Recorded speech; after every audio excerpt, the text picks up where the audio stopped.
Good evening, ladies and gents. No, I didn't forget to turn the microphone on this time. 2 days in a row would be a little bit dumb. I was actually eating some sushi, because that's what I do, just before midnight. I believe we've got a maintenance coming up in a couple of hours. 3 hours, in fact. So there will not be a super duper long stream this evening, because obviously that would be a bit silly.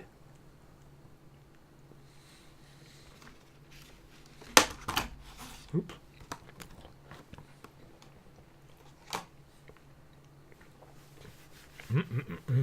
Yum.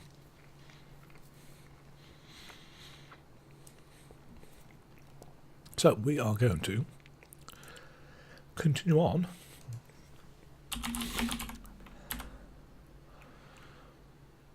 with the main story quest. I've updated my computer again, so all my Firefox bits and pieces. Right, what are we up to? Bury me not.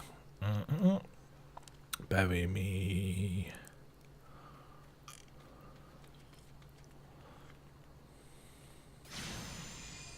Aha. There we are. Right. Okay. So, Elened. Sister Elened wishes to discuss one of the scions. No! No! Do not want. Oh, jeez. Shh. Right. Although we can perform rites for most of the scions, there is one whom we cannot accept. We would like you to return this one to her people, the Sylphs of Little Solace. It is only proper that it should be given into the care of her friends and family, so that they may mourn her in accordance with Sylphic traditions. Poor Noaxia.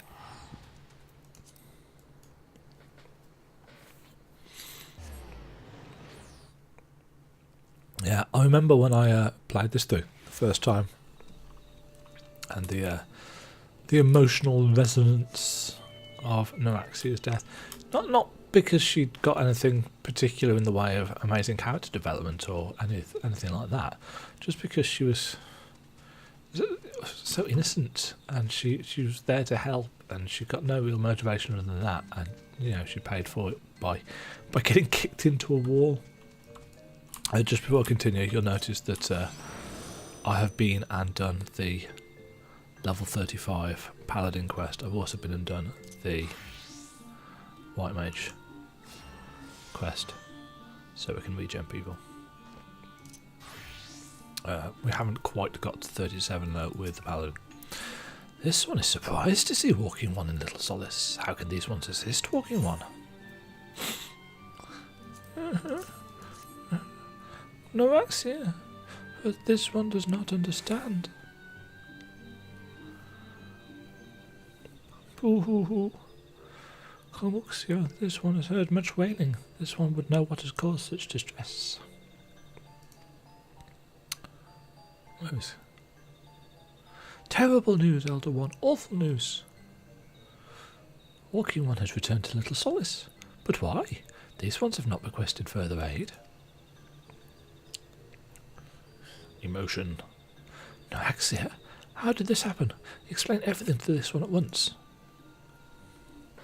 You can't help but feel kind of guilty. So, not only Noaxia, but many of Walking One's friends were lost as well. Yes, all of those nameless NPCs that we barely remember.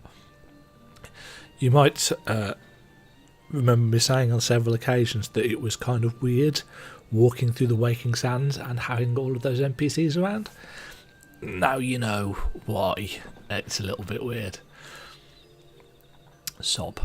Noaxia. Noaxia went to Thanalan at the behest of this one. Walking One was with Noaxia at the end. Tell this one that Noaxia was brave. Tell this one that Noaxia did not suffer. This one is glad to hear waking up. Oh, the irony. This one is glad to hear Walking One's words. It would be nice if we were voice acted. Thank you for bringing Naraxia home, Walking One. These ones also wish to thank Praying Ones. Tell Praying Ones these ones will remember this kindness. This one demands vengeance. Imperial ones must pay. Imperial ones must suffer. When the time comes for Walking Ones to face Imperial ones, do not forget these ones. These ones would not have Naraxia's death be for naught. These ones will fight. I can't actually remember if they do fight or not.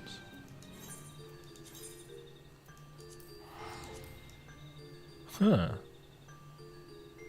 No, I can't remember at all, actually. I know the Sylphs come back in later on, way later on, in like 2.2 or something, when we've got the actual stuff about Ramu. Because he is a primal battle that we do at level 50 and have to do as part of the main story quest. It's fairly easy, actually. And there's some awesome... you're probably tired of hearing me say this. There's some awesome music in the fight. I know, I'm a fan of the music, what can I say? We thank you for your service to the church and to the Sylphs. You may be pleased to know that, in your absence, we interred the remaining scions in the Lich Yard. Perhaps you still wish to do more for your friends. If so, I would remind you that you've already done so much on their behalf. Please, take a rest and set aside your burdens for now. Yeah, there's our level 37.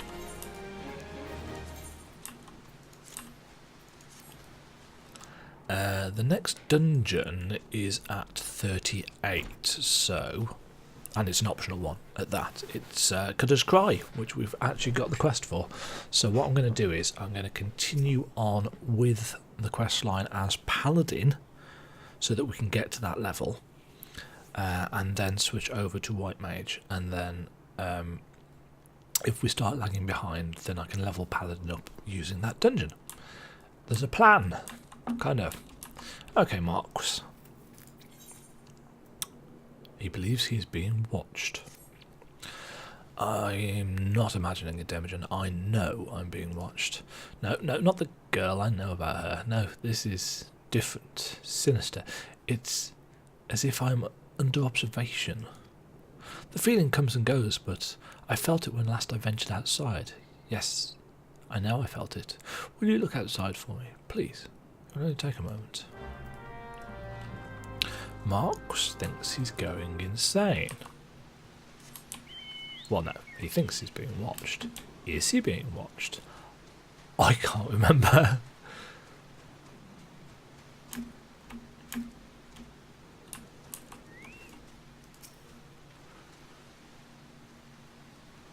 Eyes on me. Ooh, hold on. An Imperial. An Imperial Frumentarius.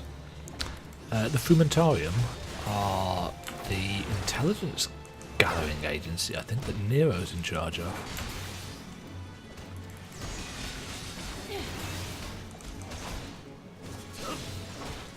Ow.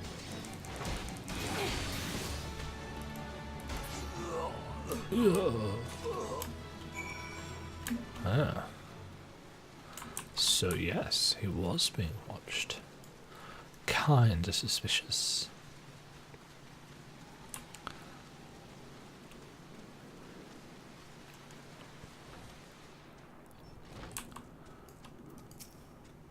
You were attacked, weren't you? Were you unharmed? And the gods. I knew it. He was watching me, but why was he watching me?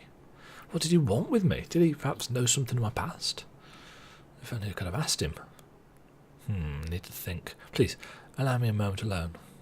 Wait. Father Iliad must hear of this. Will you tell him for me? It's important. I think others may come for me again. Heavens forfend! That such a thing should happen on holy ground. Do you have any idea who this man was? Did you notice anything distinctive about his garb or possessions? Or the words floating above his head that told you what his name was? Oh. I must have missed that. So, this is Garlean steel. Which means the man who was watching Marquis was... Make haste to Camp Dryburn at once. We must summon the immortal flames before the more Imperials come.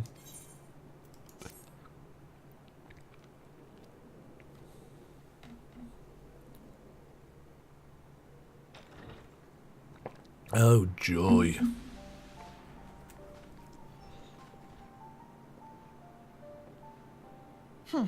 I fondly hoped that I might be the first to speak with you. Would that I had been so fortunate. I mean, hi, Alphino. Lovely to see you. End sarcasm. At ease, adventurer. I come not on behalf of the Empire. On the contrary, I mean to revive the scions of the Seventh Dawn. What? And to that end, I have come in search of a legend. The greatest engineer of our time, Master Sid Garland. I have come for you. What? You mean the I goggles? fear you are mistaken, child. He is but a poor soul who bore witness to the horrors at Cartano. I had no idea Iliad was vaguely Irish. It's a good job I didn't try and do that accent. My Irish is terrible. I beg of you, Leave us in peace. Wait, I...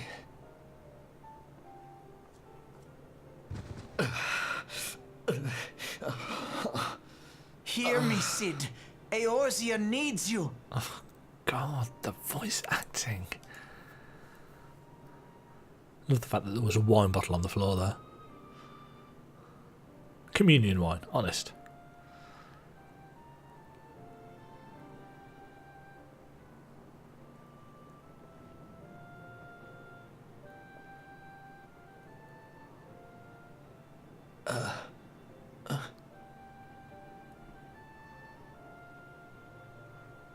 Have they got oranges on the altar?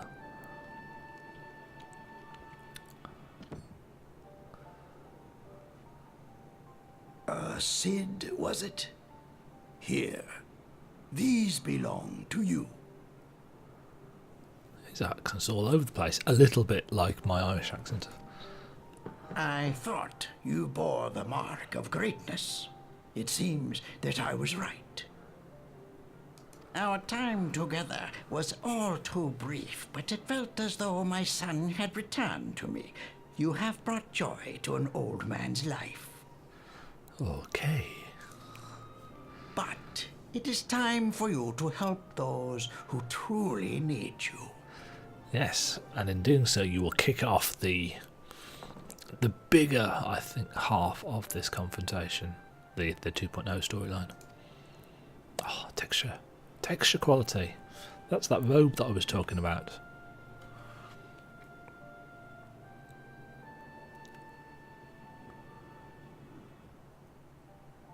Who are you? Alphino Leveilleur, at your service. As a scion of the Seventh Dawn, I stand against our primal and imperial foes, as my grandfather once did. His grandfather being Louisoix. 'Tis That no may secret or may what not be a befell our spoiler. order at the Waking Sands. Word has already spread across Eorzea. But nobody knew who was there. Slight plot hole here. The repercussions are far greater than you realize. In the wake of the calamity, the three city-states focused their efforts solely on reconstruction, leaving the scions to combat the primal threat unaided. And lo, we are all but destroyed.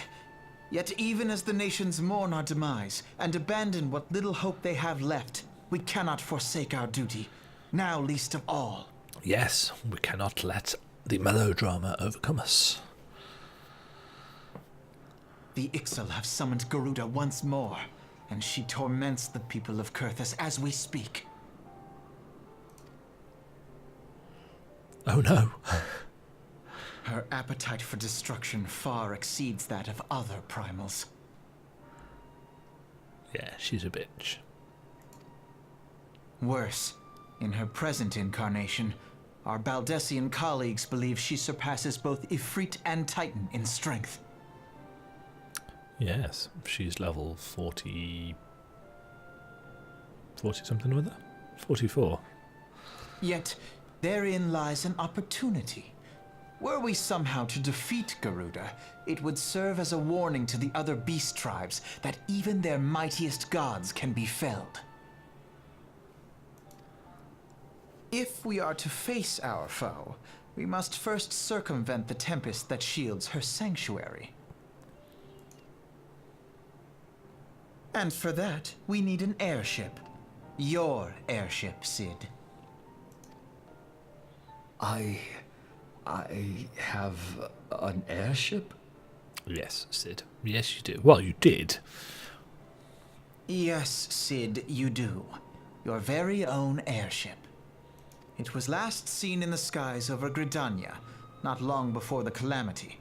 So let us begin our search there. An airship? My airship? Oh, wait.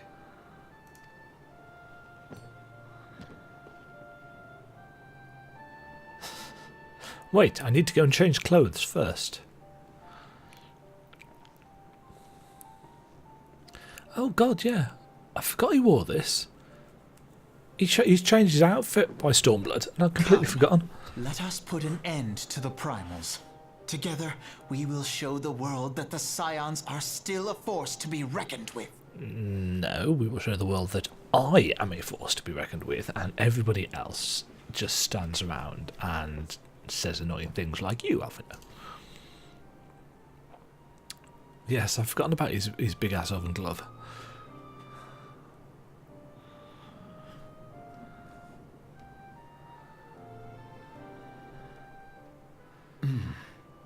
They need my airship. They need me. Yes, Sid, they do. Match speed in Eastern Thanalan has increased. Father Iliad has some parting words for you and the others. Shall I try the Irish accent? No, I shall not try the Irish accent. The Irish accent. What a curious twist of fate that Master Sid Garland would at last be found within our church. It defies imagination. Beg your pardon, Demagen. You wish to find his airship, yes? I know not how much truth there is to it, but there's a tale known as the final flight of the Enterprise, which grew popular in the wake of the calamity, much like the Great Gooble Wall of Uldar. It states that the Enterprise flew northwest from Gridania towards Kurthus. If true, the airship would have passed through the North Shroud, likely over Falgrid Flute, the closest settlement to Kurthus. Mayhap the Serpent Station there have records of the event that transpired that day. I'd hoped you might rest from your journeys for a time, but I see that the world still has need of you in the Scions. Pray look after yourself and Sid. Oh god, that was terrible. I won't do that again. Mind you, I don't think we need to come back to speak to Iliad for quite some time, by which time I will probably have forgotten that he's supposed to be Irish anyway, and you won't have to suffer through that again. Bonus. Ba-ba-ba.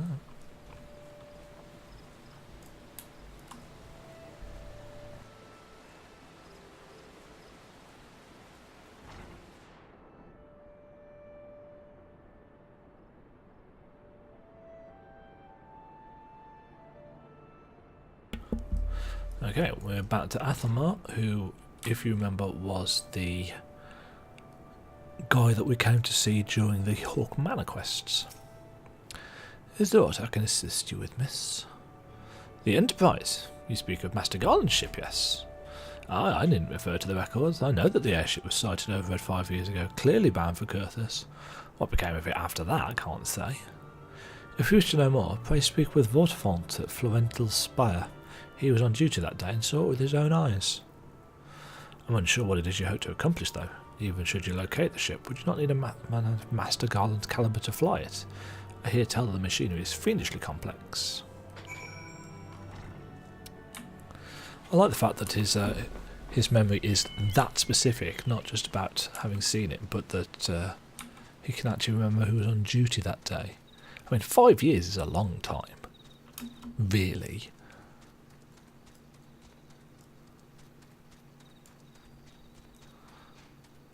Anyway, here's Vortfort.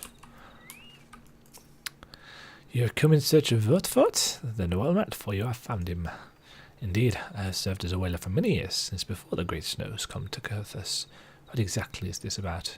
Yeah, so he, the snow in Curthus is recent. It's within the 5 years of the calamity, because as I've said previously, much of Curthus in 1.0 was like this. It was green grass and grey rocks, and that was pretty much it. Ah, the final flight of the Enterprise. I do indeed remember that day.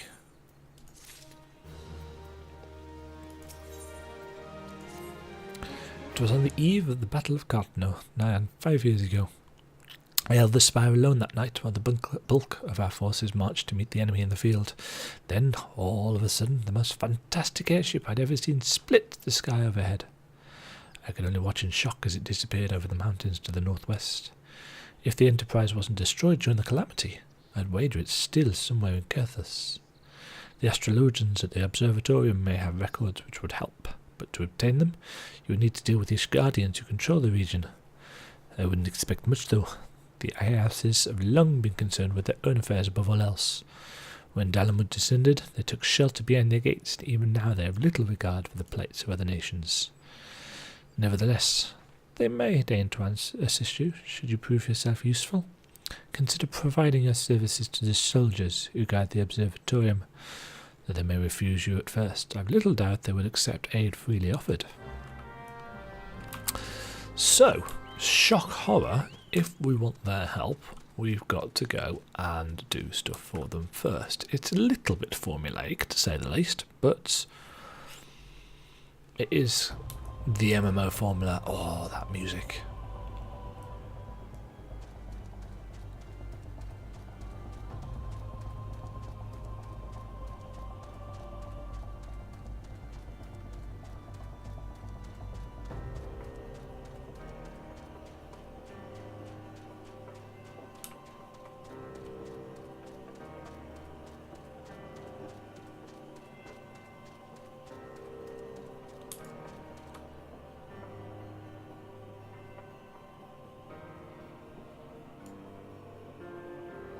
Nice little detail, the fact that your breath actually misses up the air here.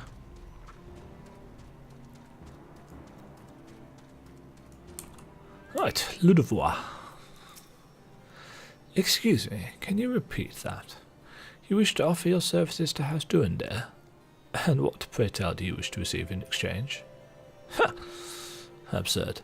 As if we would permit an outsider to peruse the records of the observatorium. Do not mistake our courtesy for friendliness. The Holy See of Ishgard may allow foreigners to travel freely within these lands, but we do not intend to offer aid to strangers.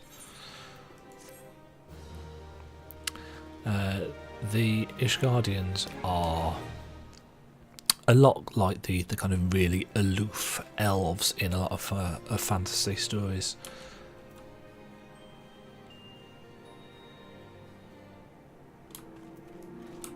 What's this guy unlock?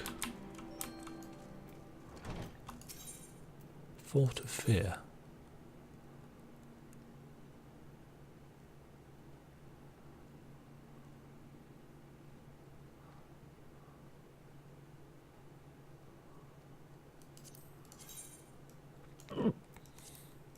Yes. And people wonder why I can't stand the low level tank here. This guy unlocks... what's it called? Zemel. Zemel Darkhold. That's the Leaves guy. So yes, this area is under the protection, such as it is, of House Duendare, which is one of the great houses of Ishgard, and many of them are a little bit of assholes. So le devoir is doing his utmost to intimidate you into leaving. Helone, have mercy, are you still here? You may take shelter within our walls if you insist, but do not distract me while I'm on duty. We're stretched thin as it is. And where in the hell is that knight I sent out on patrol? He should have returned ages ago. Perhaps I have a use for you after all. If you still wish to aid us, search the walls to the west for my missing man. You'll know him by his uniform, that of House Duendare, as is mine.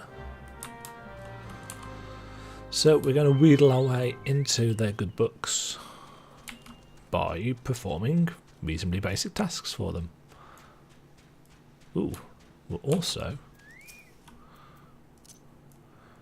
going to do some hunting log. Release the Kraken. Doo-doo.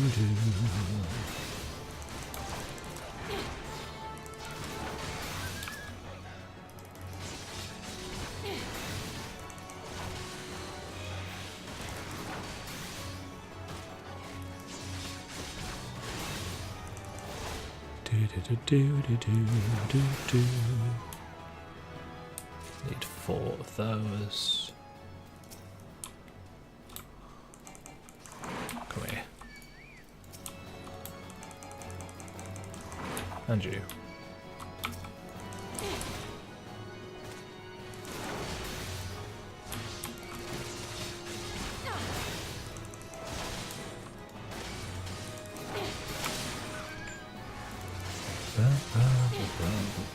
Ooh.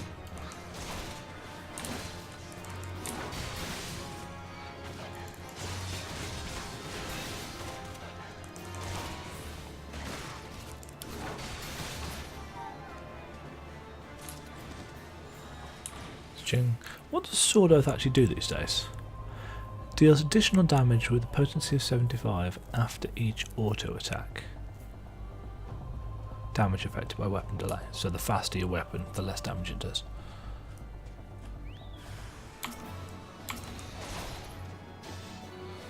Ooh, the knight has been waylaid by hooded assaulters.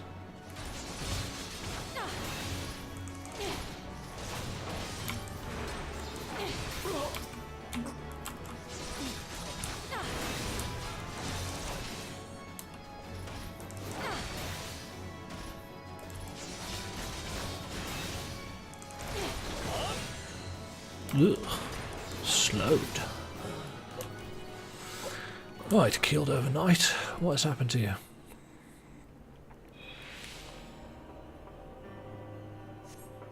If it wasn't for you, miss, I reckon they would have finished me off. Despicable, dragon-loving baskets? Bastards. Pah. Death was a mercy they didn't deserve. I prayed the rumours were mistaken, but this confirms the worst. I must immediately inform my superiors that the heretics are operating within this region. Fairly well, friend.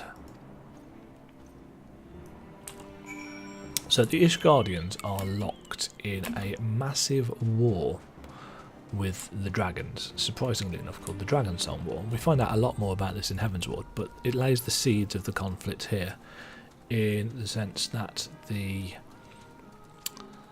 there are a faction of people who are worshipping the dragons, the Dravanians as they're actually called, and they are branded as heretics by the Ishgardian hierarchy, which is it's governed by the church. I must say, I didn't expect you to actually find my knight, much less rescue him. I see I may have been premature in my judgment, miss. We are a proud people, beholden to tradition, but that does not mean we are without humility. I shall instruct the astrologians to entertain your request. However, understand that it is ultimately their decision whether or not you may peruse their records. Pray, proceed to the observatorium and introduce yourself to Edmail.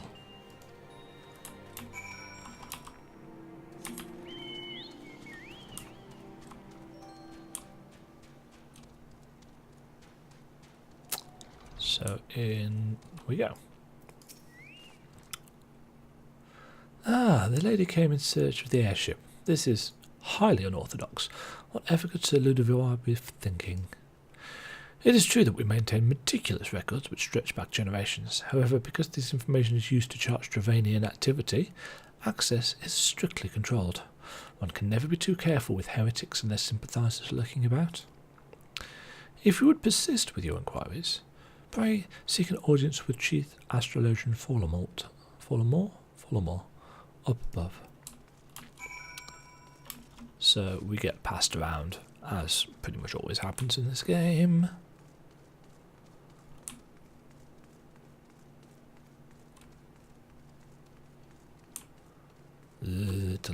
going down.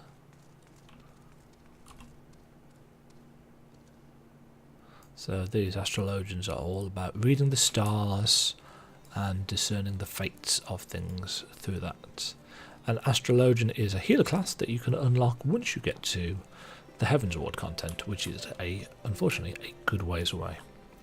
Here we are, Fullermore. No, absolutely not. Have you any inkling what it is, you ask? Were our records to fall into the wrong hands, it could change the course of a war which has raged for generations. I speak not of some mere spat between southern nations. Ours is a holy crusade, and we are the arbiters of Haloni's will. I will not put our great nation at risk, certainly not to help a foreigner locate a missing airship of all things. Missing. Pardon the intrusion, Fallamore. I wish to speak with you regarding the recent... Oh, I did not realise you had a guest. Inquisitor Gwylame, you honour us with your presence, sir. The lady was just leaving.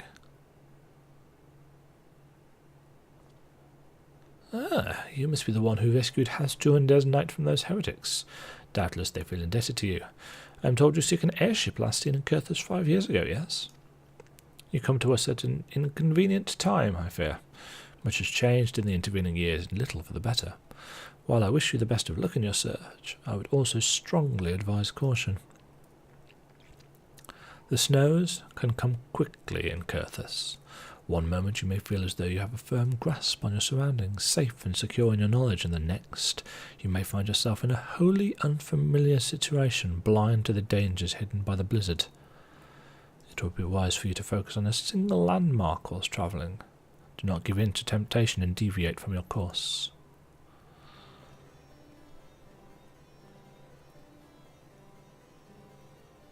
And that's quite interesting, actually, considering what happens with William in a bit. The idea that you should be focused on something singular and not deviate. That is something that the Inquisitors in this storyline very much all have in common. They become so focused on something that they lose sight of the wood for the trees, so to speak. Anyway, what's Fallen saying? I was not aware you aided House Durandare in that fashion. Thank you, madam. Nevertheless, my decision stands. I simply cannot give you what you seek. Unless... Josiah.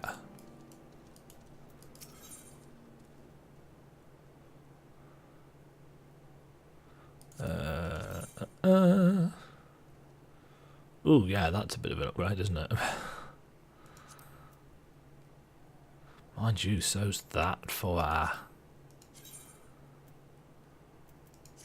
What's that like versus our sugar plum hat? Let's just quickly check.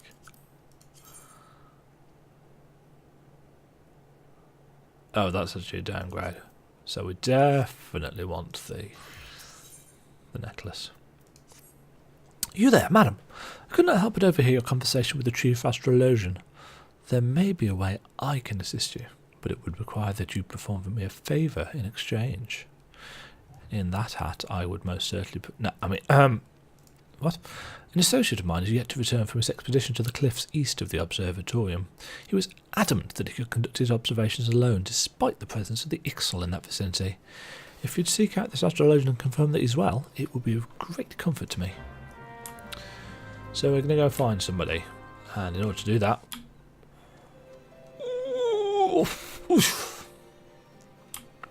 If you're not in combat, you always survive a fall on 1 HP. If you are in combat, you're dead.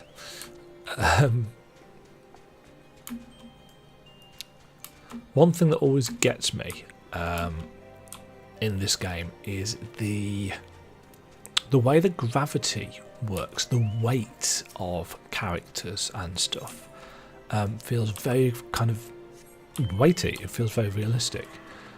Is this the guy that gives us the throw animation? No, but it does give us a pumpkin dyed robe. Yeah. Obviously, a lot of the side quests do offer you gear and stuff but they also offer a lot of XP. Well, a reasonable amount of XP, but that would turn into a lot of XP thanks to this bonus. That's one of the reasons why I haven't done it. Do, do, do.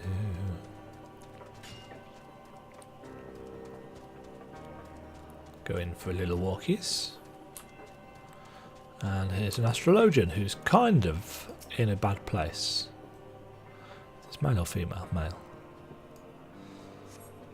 What a relief to see someone other than the goddamn birdmen.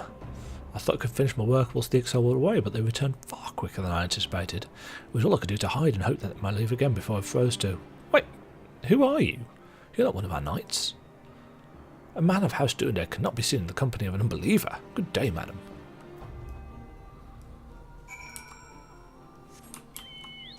So we trick him, basically, into leaving by talking to him. Not entirely sure why that didn't aggro. Don't mind. Goo-boo! So mature. So mature.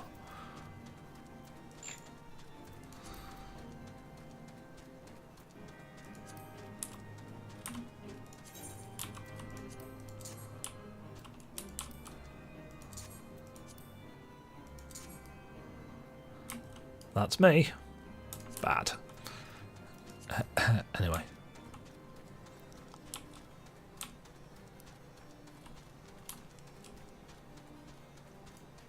Did I turn the music down?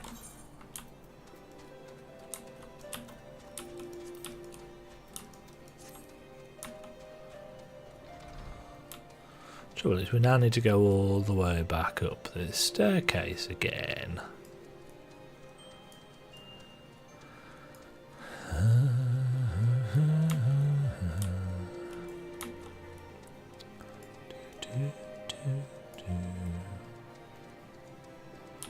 Phew.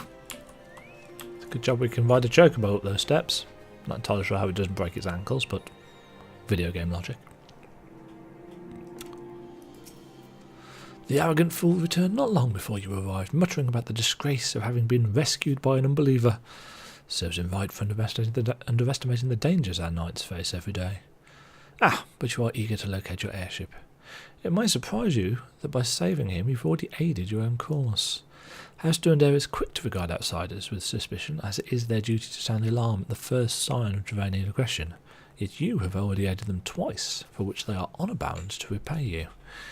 Even so, they will not grant you access to the observatory and records. That is just as well, for there are other ways you may locate your missing ship. What I propose is that you petition Lord Portelaine for an official introduction to the other high houses. The word of House Duendare carries tremendous weight in Ishgard. Should the captain consent, you would have little trouble obtaining information from the other high houses.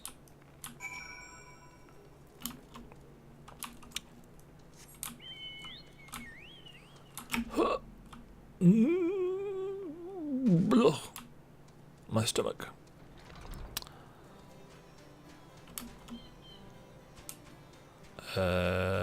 He's inside here, isn't he? Yes, he is. So, Lord Portelaine, you've caused quite a stir in your short time here. First you slay 2 heretics and save a knight, and now I hear you've rescued a man of our house. I imagine you must desire something for your troubles. Introduction to the other high houses. I cannot deny that you've given us no cause to distrust you, but while you perform 2 acts, you would have me endorse you to 3 high houses. It's only fitting that you aid us one final time, wouldn't you agree? It's almost like this guy plays Legend of Zelda.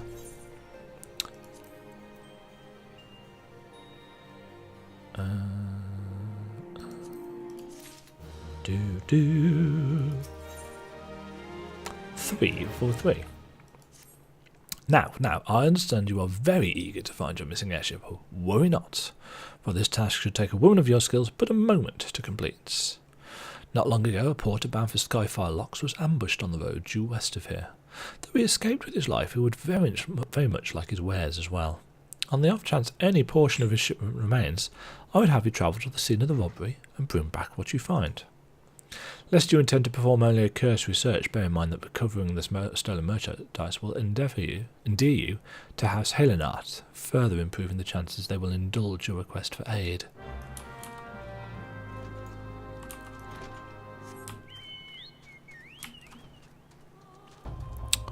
One thing that Stormblood did a lot better in terms of its questing is it had more voice acting as a general rule, but also it introduced the more complicated names through voice acting, so you knew how to pronounce them, because that is something that a lot of people get kind of annoyed about in these higher fantasy games. The fact that there's lots of really long words, but people don't know how to pronounce them. And it's not so much of an issue for me, oftentimes, because some words that some people consider to be like long, I already know, because I'm an English teacher and a writer. They, on the other hand, not so much. Doesn't mean, as I've said before, that I agree with the somewhat archaic language that they use in this a lot. I still think that's a bit much. There we go. Got all those crates.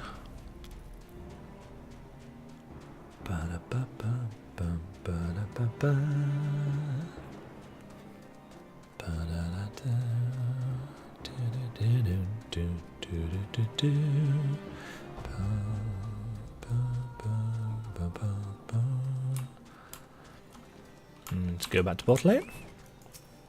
Have you good tidings to share? Or better yet, stolen merchandise to share?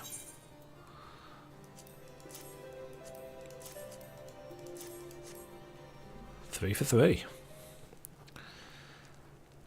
God bless you, friend. It's all here. Every last... Ah.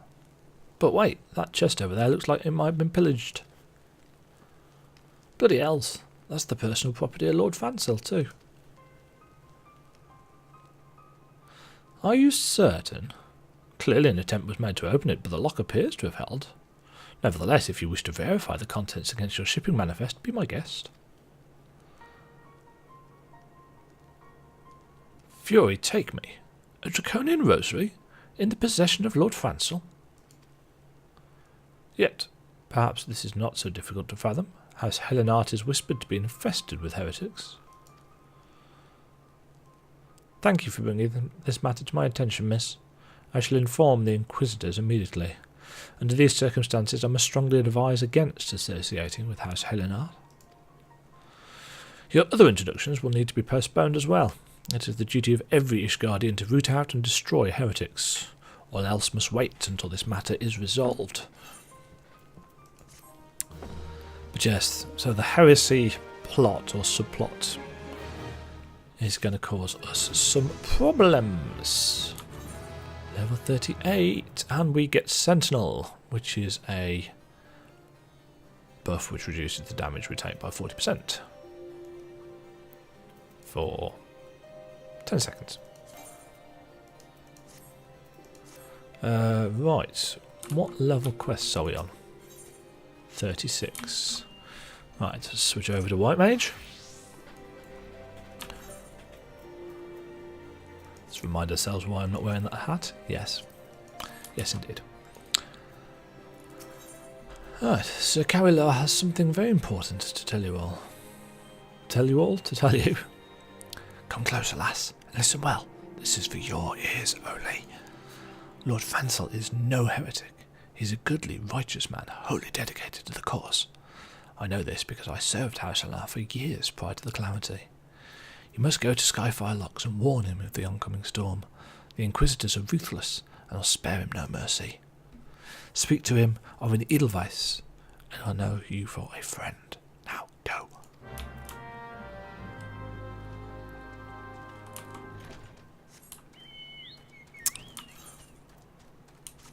$31.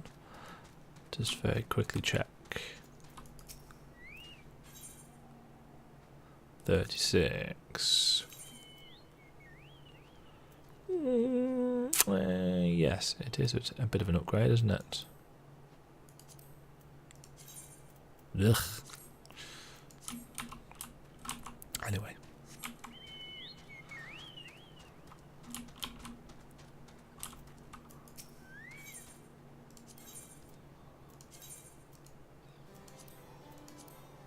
What can I actually buy from you?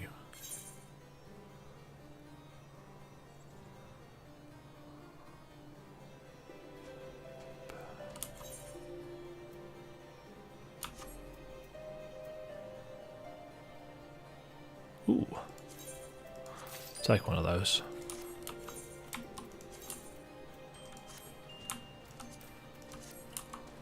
It looks dumb, unfortunately, but it's a good chunk of an upgrade.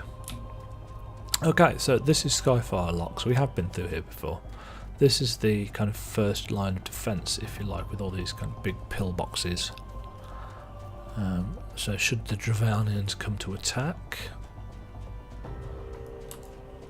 these guys can hold them off. Why they'd be attacking from the south, though, is quite beyond me. But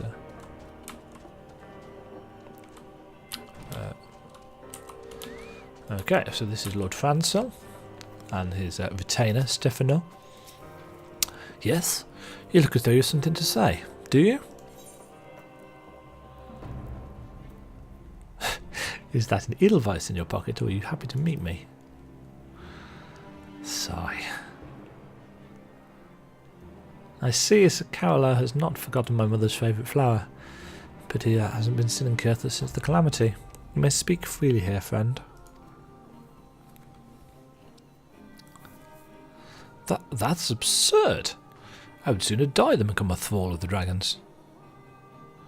Alas, it matters not what I say at this point. Though the draconian rosary was not found in my possession, it must still be considered by many to be proof of my heresy.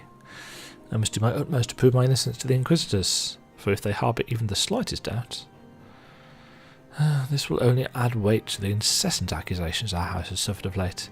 It's as though the gods themselves are plotting our fall. You risk much by coming here. It's only proper that I recompense you for this deed. Tell me what you desire, and I shall do my best to provide. A missing airship?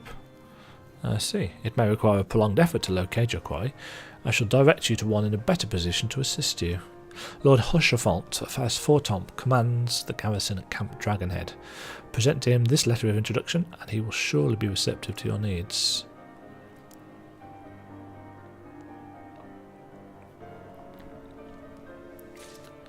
Right, I seem to recall Fansel, his storyline isn't over yet, but we are now going to go and meet one of the major NPCs in the storyline for quite some time. Lord Rochefort Fortomps. Nice bloke. Don't say that about many NPCs in this game. A lot of them are arseholes.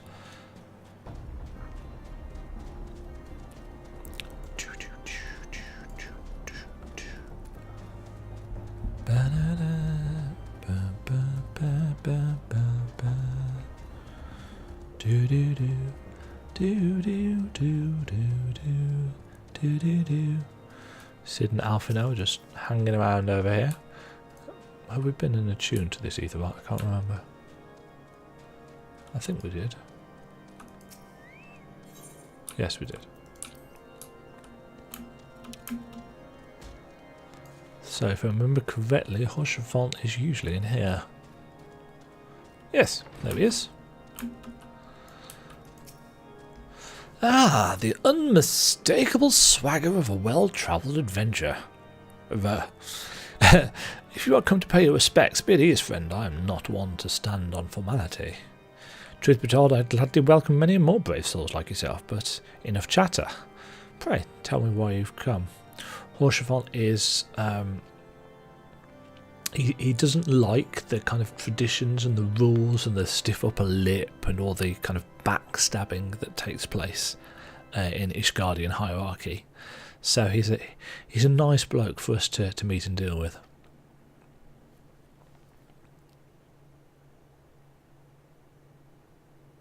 If there's any justice in this world, these charges will receive no serious consideration. It is beyond inconceivable. Ah, yes. The letter made mention of a pressing matter for which you required assistance. What might that be?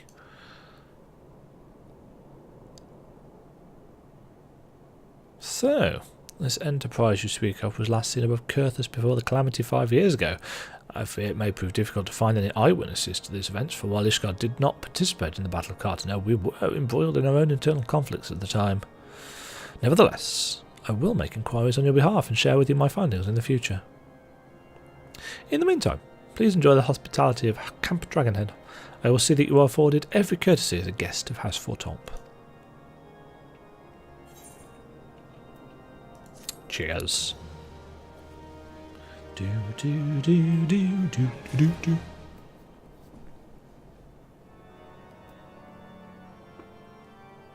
A dragoon? No. The black one's not so bad. I'm kind of tempted to grab that just because it would be better than ooh, wow. Than that horrible tanking piece.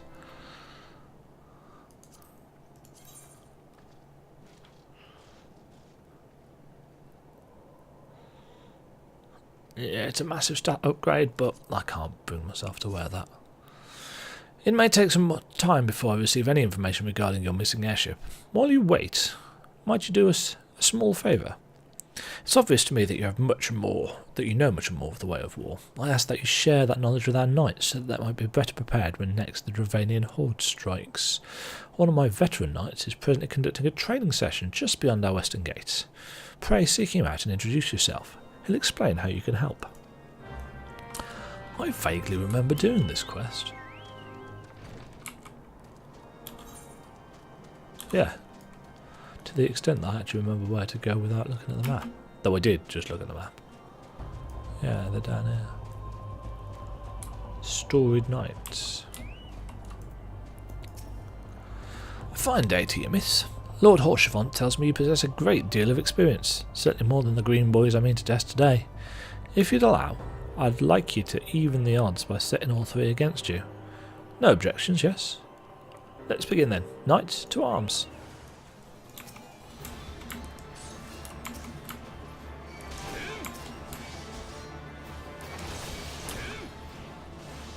And regen.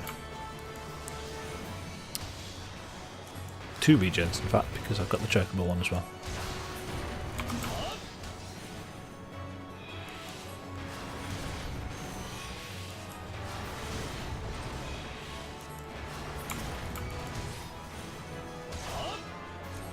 Kicking yo asses.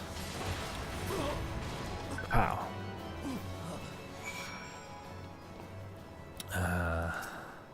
Ha! You certainly live up to Lord Ffxiv's expectations. It was a privilege to watch you fight, miss. Quite right, too.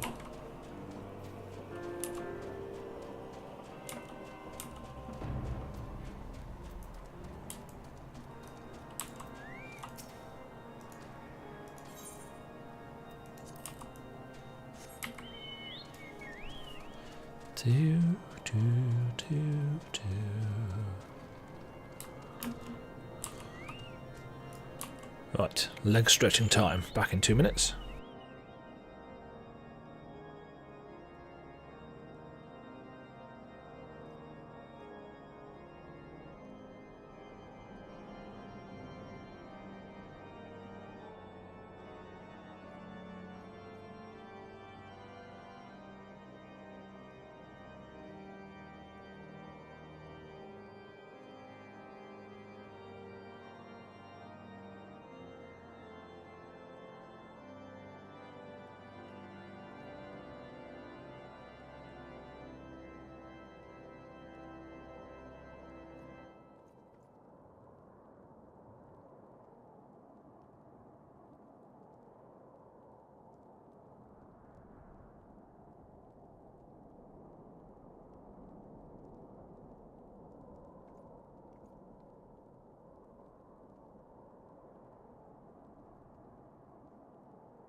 Righty.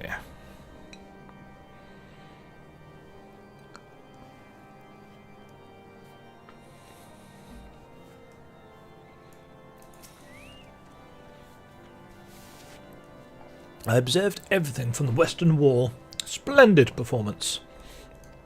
Mayhap you have discerned this during your short time here, but Ffxiv regards outsiders differently than the other high houses.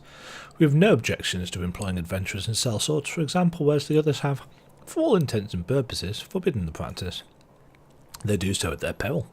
To disregard a man's talents solely because of the circumstance of his birth is short-sighted and foolish. You know, after watching you spar with our knights, I am reminded that you are a woman of action. Doubtless you would rather take a more active role in my inquiries, yes? Then let us discuss how you can do just that.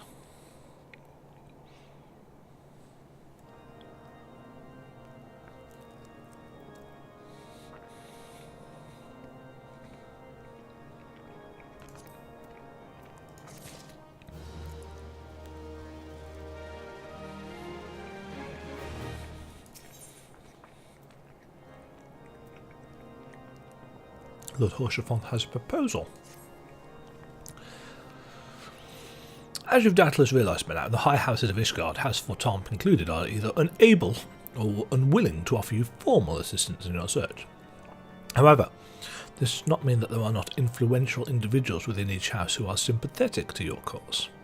Lady Neen of mine own house Ffxiv, who resides here in Camp Dragonhead, rather enjoys the company of travellers. There's also Crevelian of House Helenar, who can be found in Skyfire Locks, though any information you provide from the scribe may prove difficult to understand. Have you spoken with the chief astrologian of House Duenday yet? Really? Perhaps he will be more accommodating once I inform him that you are a friend of House Ffxiv. Do not concern yourself with the House Zamai. I shall contact them myself. Seek the counsel of the three I mentioned and return to me when finished. So, we're going to go and talk to some influential people.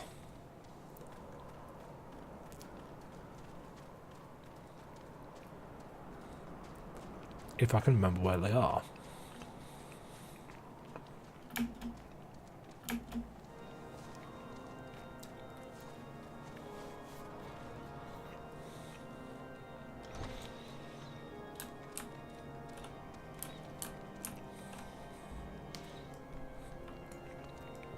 I do like how this place looks so cold and Spartan. Why, hello, good madam. What's that? An airship, you say? I hate to disappoint you, but I know nothing of what you seek. Likely no one of House Ffxiv does, for if they did, I would definitely know as well. The topic on everyone's lips these days is what will become of young Lord Francel. Some say the allegations are long overdue, given how many members of House Helenar have been found guilty of heresy in recent days. There's stuff going on.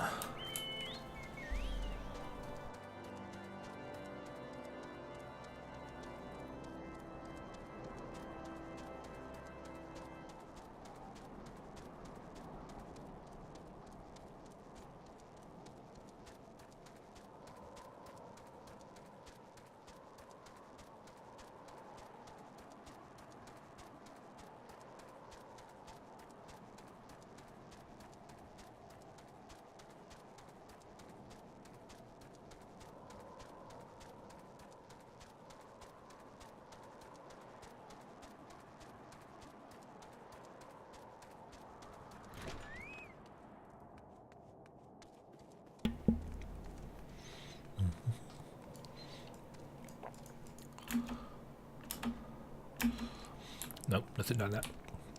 Right, this is Crevelian's. Hello, and grant me strength. There must be some way to. Oh, who are you? A friend of Lord Ffxiv? I want to help you, I truly do, but these accusations of heresy have thrown House Helenar into chaos. Right now we must focus on combating these charges and preserving our reputation. You can kind of see where this is going, can't you?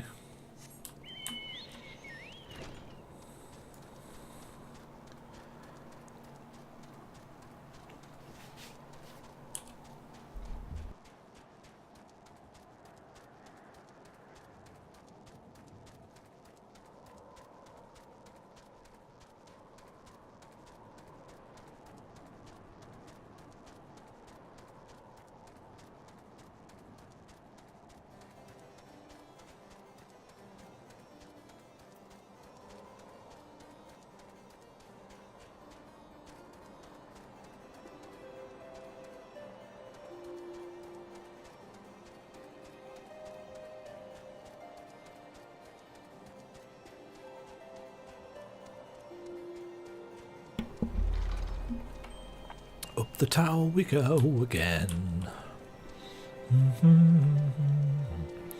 Do seem to spend a lot of this game looking at a chocobo's bum. Ah.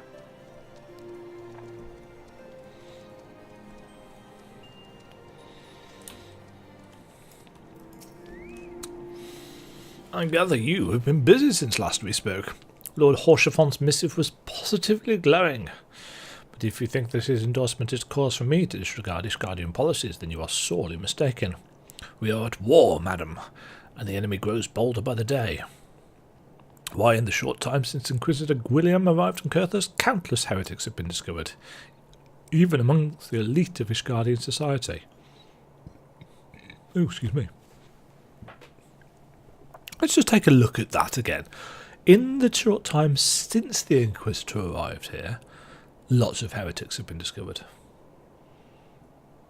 Since he arrived, things have happened. Cause, effect? Suspicious. If Lord Horchefont wishes to waste his days chasing after a long-lost airship, then that is his choice. But if he expects others to share in his folly, then he is truly blind to the present state of affairs.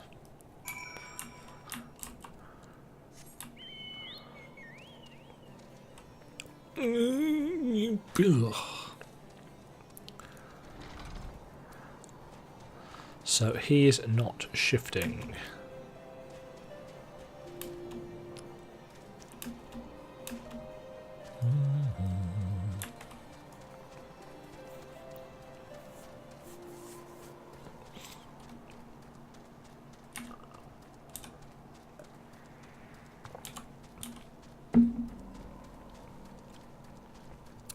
You'll notice that more and more side quests are opening up as we go.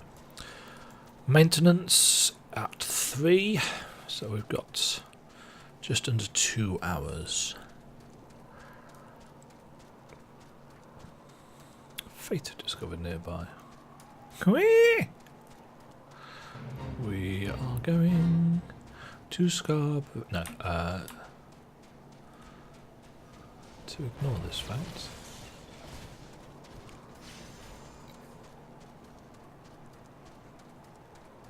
Where are we? Actually, no, we're not, because reasons.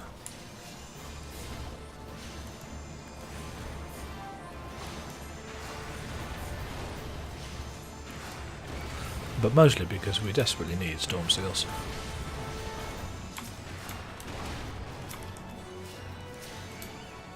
Ooh, and we can go and get those sheep in a second as well.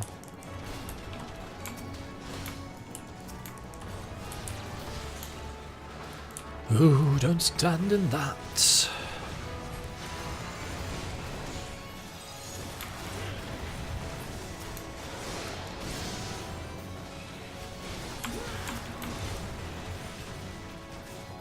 Fights are a lot quicker if you've got multiple people involved in them.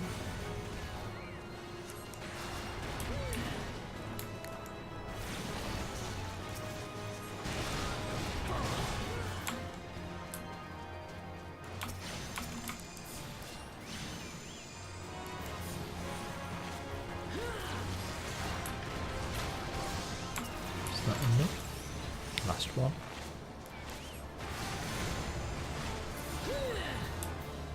And there we go.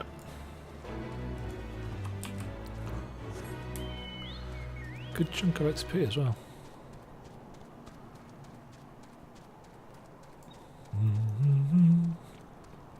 Anyway, let's go back to Horchefont.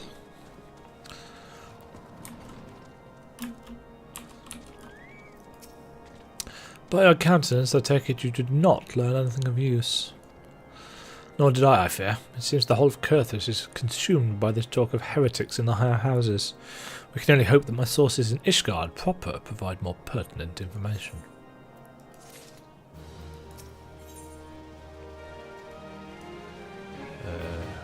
Ooh. A new sword for our paladin. Don't mind if I do. I had another personal request to make of you. It concerns Lord Francel, of whom much has been whispered in recent days. I've received a report that he and 3 knights were seen heading north towards the Steel Vigil. The outpost was long ago overrun by the Dravanian horde, so I'm not certain what he intends to accomplish with such a small force. Whatever his motives, I fear for his safety. Pray journey to the Steel Vigil and see if Lord Francel's party requires assistance.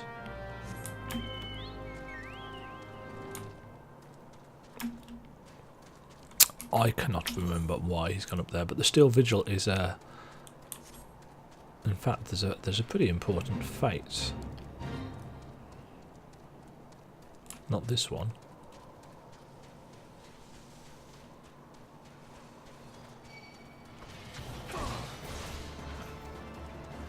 This one we are going to ignore. But yeah, there's a couple of escort fates that work their way up here to the Vigil. And then there's a boss fight against a dragon at the top, which is quite cool. And back in the day, it was always massively crowded because it was really good XP. Probably still is really good XP. Speaking of XP, I forgot to kill those sheep, didn't I? Never mind. Kraken.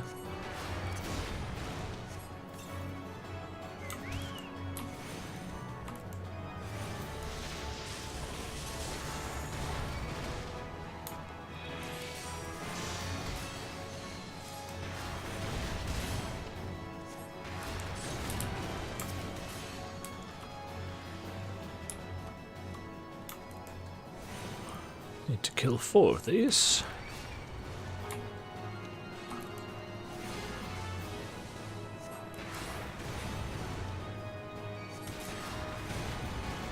And this actually will take us to 38.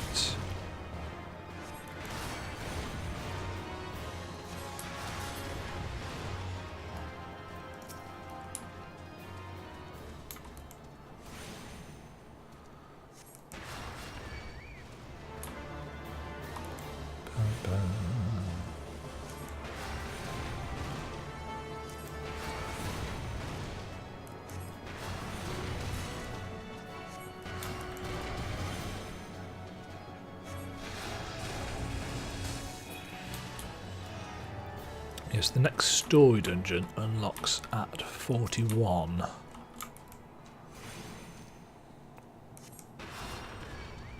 Which is quite a hard one, actually. Or at least it used to be. It's not so much anymore.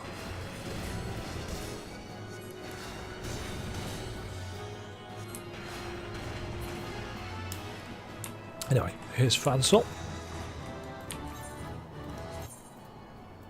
And there's our level 38.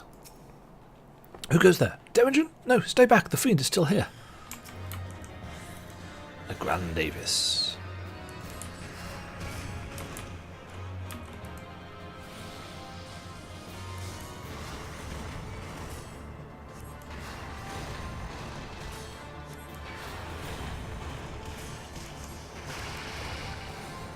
Whee!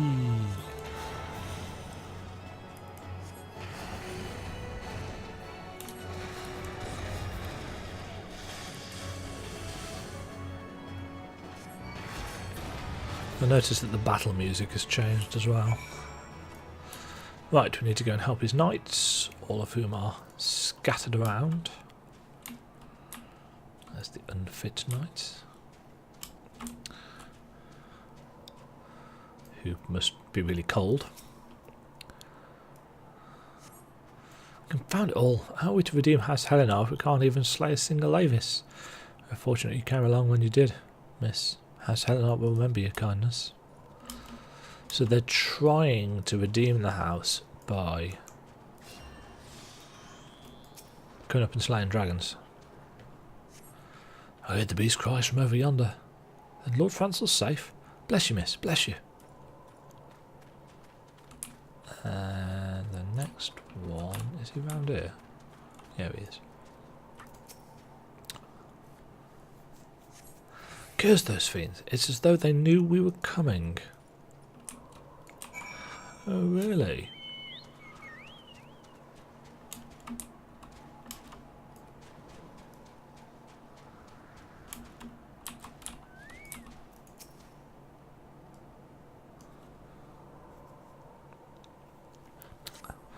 It was a foolish thing to do, I know, but I'd hoped we might demonstrate our devotion by slaying a number of the Scalekin. Scalekin like Vilekin. Scalekin is to do with dragons. Moreover, it was House Alanot that yielded the steel vigil to the Horde many years ago. One might say that our defeat here heralded the slow decline of our house's once great name. We've been brought even lower by these despicable accusations of heresy, and despite my best efforts, I've done nothing to improve the situation. The day of my trial approaches. Soon I must accept the judgment of the Inquisitors, whatever it may be. But even should my protestations fall on deaf ears, I will proclaim my innocence to my dying breath.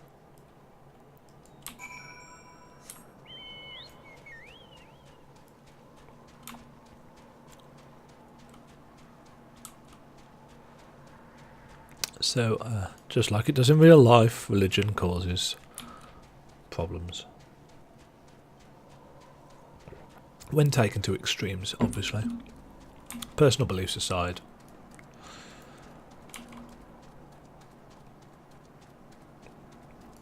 You know, witch hunts, heresy. This is all to do with extremism.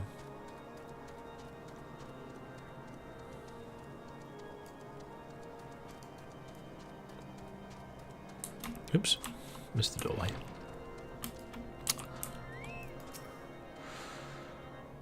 What did you find at the Steel Vigil? I see. A reckless plan. But at least it didn't cost him and his knights their lives. I have news for you as well. A witness to the final flight of the Enterprise has been found. Alas, there is a complication. It's been common knowledge that you paid a visit to Lord Francel at Skyfire Nox not long ago. Upon learning of this, the witness became understandably reticent to make your acquaintance for fear of being seen in the company of a woman who might later be declared a heretic. A not unreasonable fear, given the zeal with which Inquisitor Gwilliam has conducted his investigations. In any case, if we wish to obtain this testimony, we must first clear Lord Francel's name, and, by association, yours.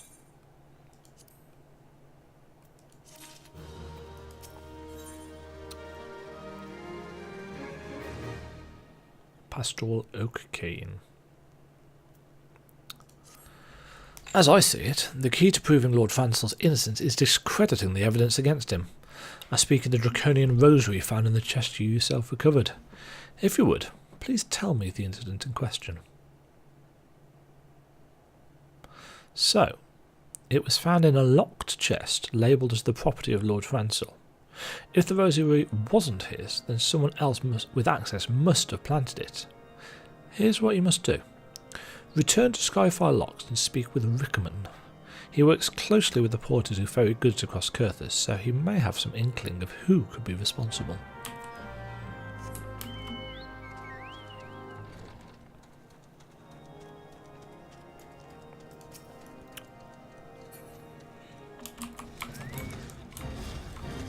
Goobos. Goobos must die.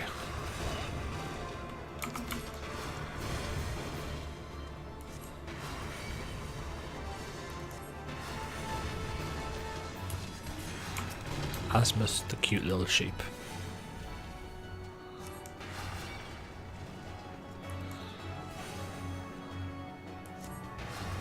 Die, cute sheep, die.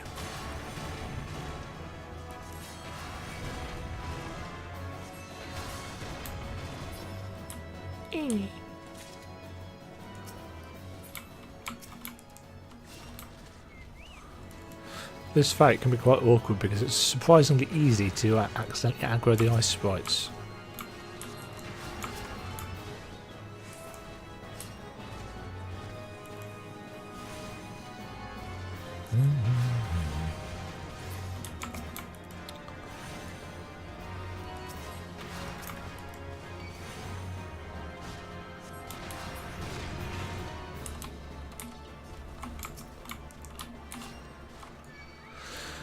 Many Goobos.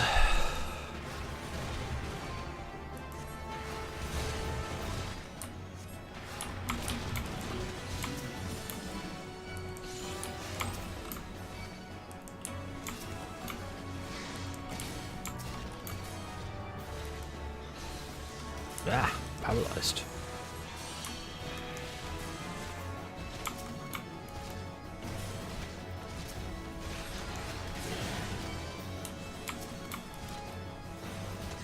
Do, do, do, do, do, do, do.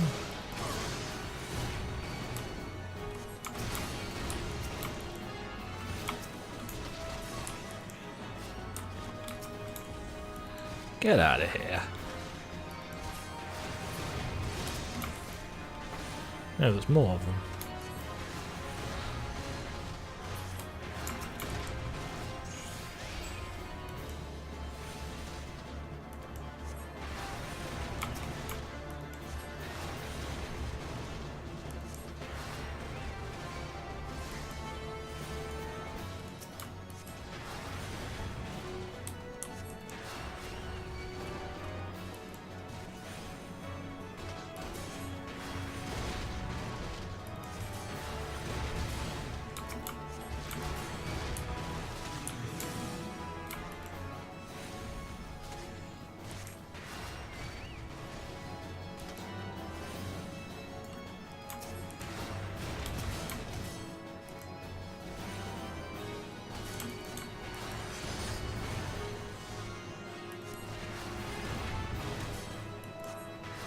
Fleece butts.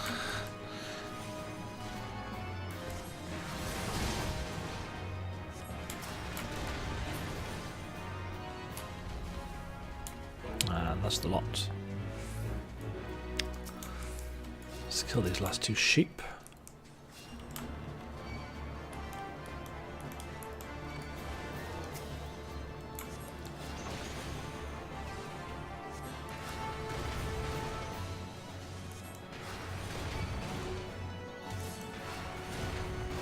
Interestingly enough, they will stay asleep even with dots on them. It's if you cast a dot on them after they're asleep that they will wake up.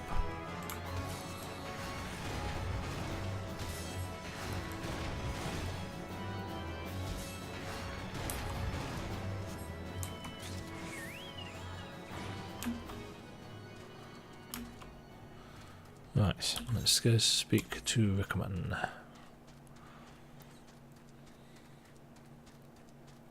I think he's in this one. Yeah.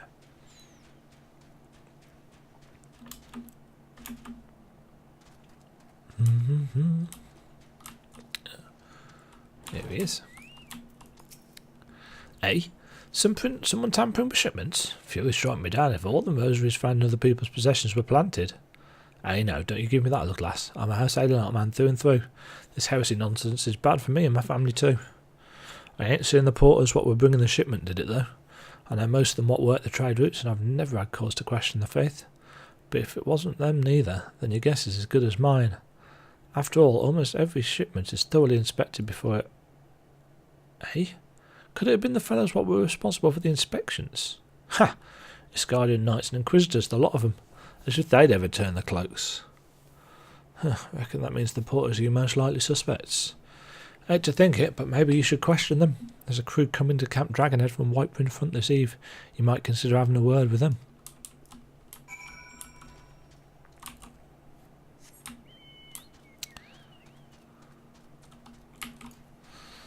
So yes, the mystery continues.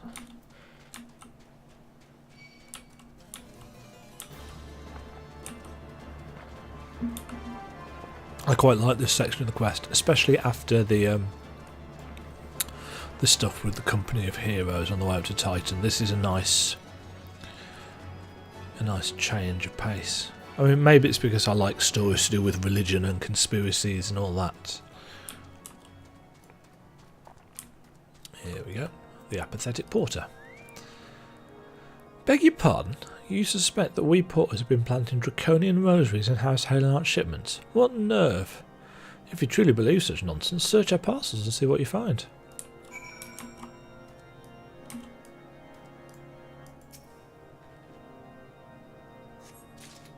You find a draconian rosary hidden inside the parcel. You find a draconian rosary hidden inside the parcel. But not in the House of my one. Are we finished? If so, I'd appreciate an apology. But that's impossible. Once the night at Whiteburn Front concluded her inspection, I loaded the parcels onto the wagon myself.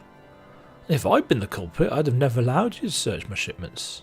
Say what you will to Lord Orchifont, I will not be held accountable for this.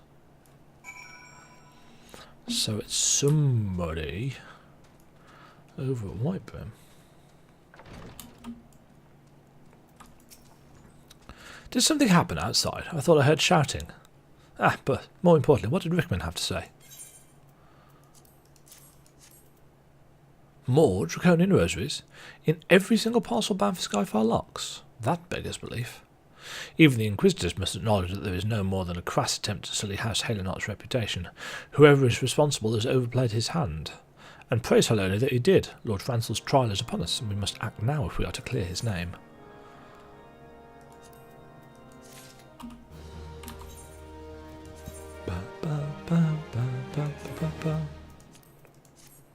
I much prefer this model. Lord Orchifont needs your help. From the very first I knew it could not be that so many members of House Halonot were heretics. It could not be that so... yeah. At last we can give the lie to these poisonous allegations and put an end to this travesty. I will need to prepare a formal statement regarding these developments for the Holy See. In the meantime, I would have you bear my words to Inquisitor Brigitte. Tell her that House Fortomp's Asnate demands that Lord Francel's trial be postponed until a full investigation has been conducted.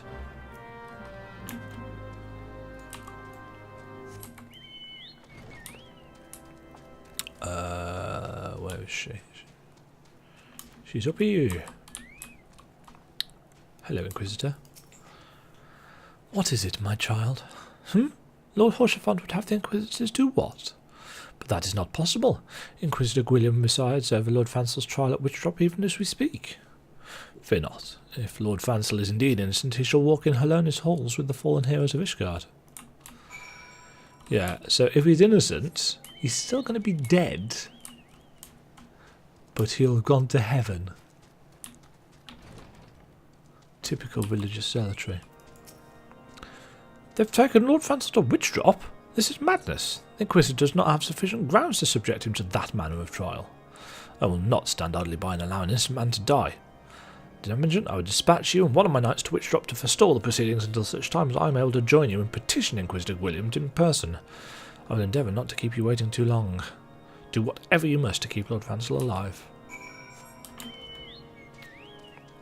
I seem to recall that there's a little instance battle coming up.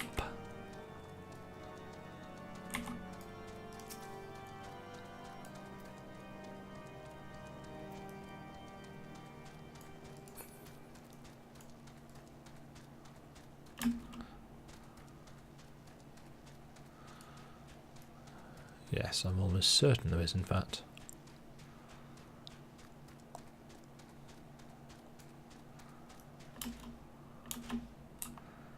Here we go. It's quite a biggie as well, if I remember correctly. Hail, Demagogue. As you can see, Lord Francel yet lives. We must try to reason with the Inquisitor, but if his guards judge it a threat, we must also be prepared to defend ourselves. We will be considered a threat. Spoiler alert.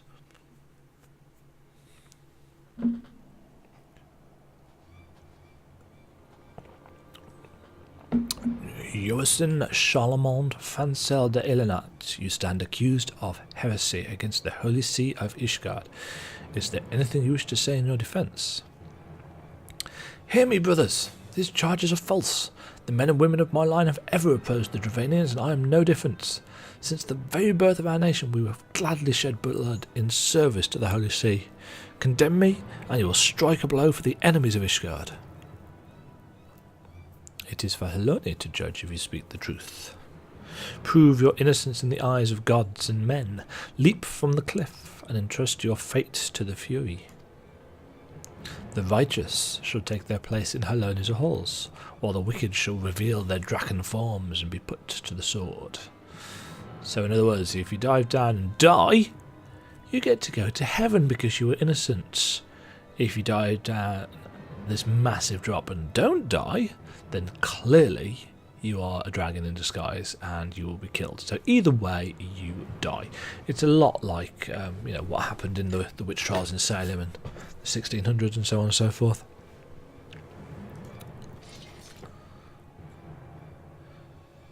In the name of House Fortemps, I beseech you, stay your hand.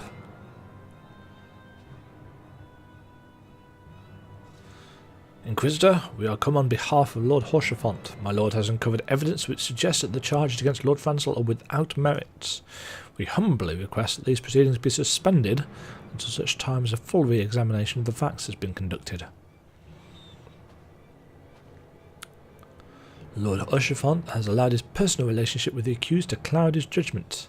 That he should harbour private doubts I might have allowed, but that he would dare interfere in legal proceedings sanctioned by the Holy See, I cannot. To defy the will of his Inquisitor is to commit heresy, a crime for which there is but one punishment. We must hold them until Lord Ffxiv arrives, Demajan, and remember, no harm can come to the Inquisitor.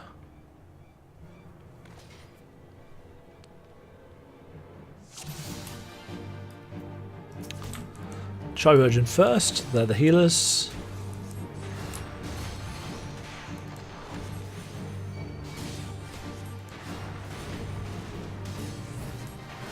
This guy here is who's talking. He doesn't seem to have a sigil of one of the high houses.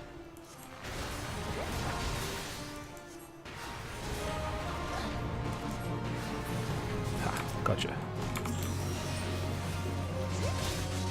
Oop. Don't stand in the quick knock.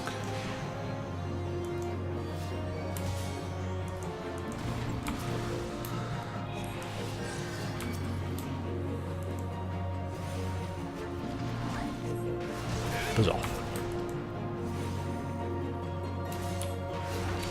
But we can mostly rely on Huline to heal us for this next bit. But I'm going to cast Regen anyway. Lord Ffxiv has come. Do do do do. Do do do do.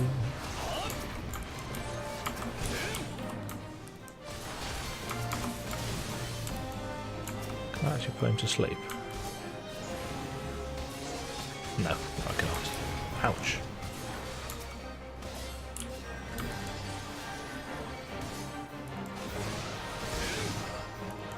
Yeah, so we get the big battle music. Do, do, do, do, do.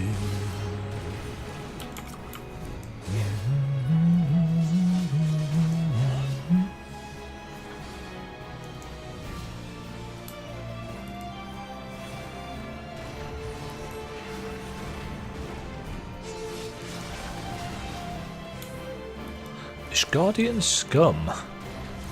Today you shall answer for your sins. Hold up.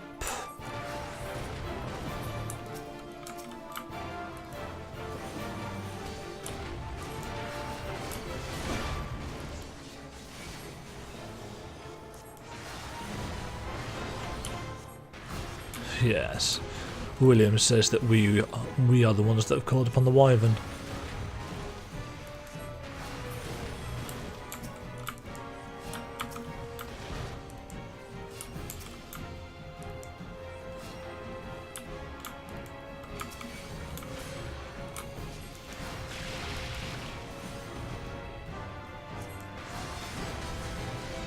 Oh, the Wyvern is completely invulnerable. We cannot kill the Wyvern. We have to kill Ulrich.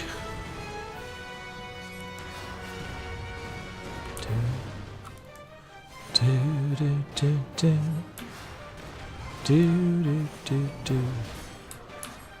fact, let's pull him this way. What we don't want to do is fall down into the witch drop.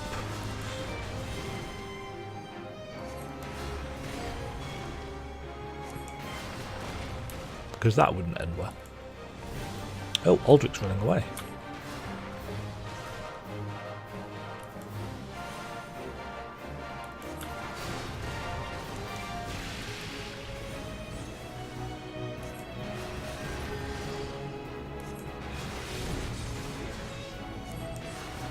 Interesting that he can run off and cure himself.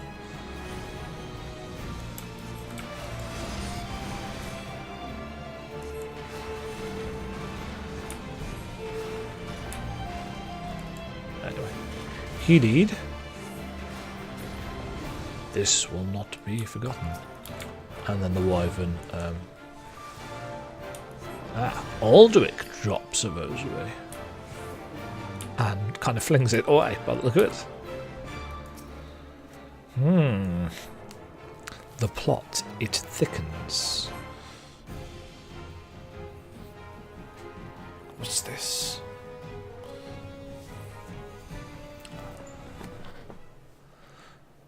It is not our intention to defy the will of the Archbishop, but this trial, like many others I fear, has been orchestrated by enemies of House Halenart. They have used you and your fellows to sow discord, Inquisitor, to set brother against brother that we may tear ourselves apart. The fevered imaginings of a desperate man. What proof have you of this? But by the Fury, a draconian rosary. Then the knight who refused to yield, it was he who summoned the wyvern. A heretic? In the ranks of the Temple Knights? This has grave implications. Your claims would appear to have merit, Lord Horchefant. I shall withdraw my charges against Lord Fansel pending further investigation. I trust you have not lost sight of that which first brought you to Curthus, Demagen. Pray locate your errant airship and use it. Fuck you then, asshole. Lord Horchefant, I have not the words to express my gratitude, but why would you risk your reputation to save mine? Because I know you, boy. You're too loyal to betray Ishgard and too devout to question your sentence. Had we been any slower, you'd have jumped of your own free will. I would have done whatever it took to redeem House Halenart, including wear this atrocious hat.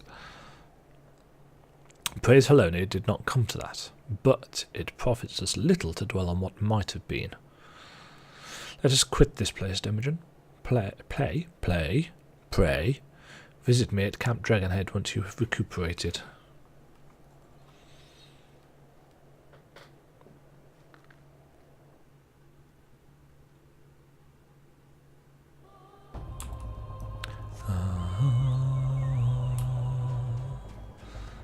Where are we?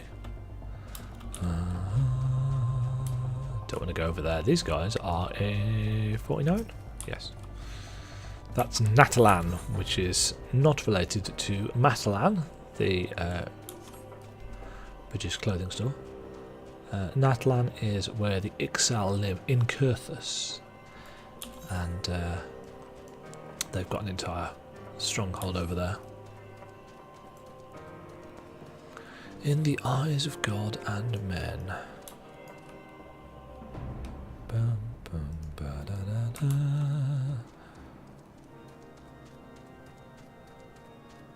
Where am I going?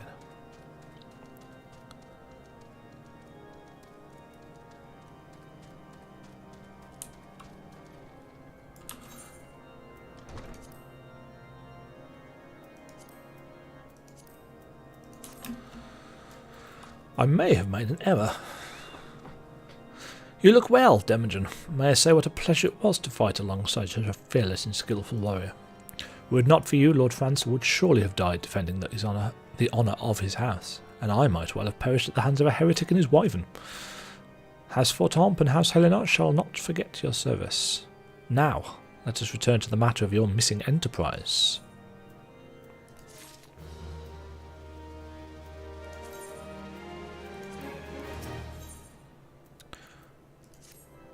The man with the knowledge of the enterprise awaits you outside. I pray his information proves useful to you.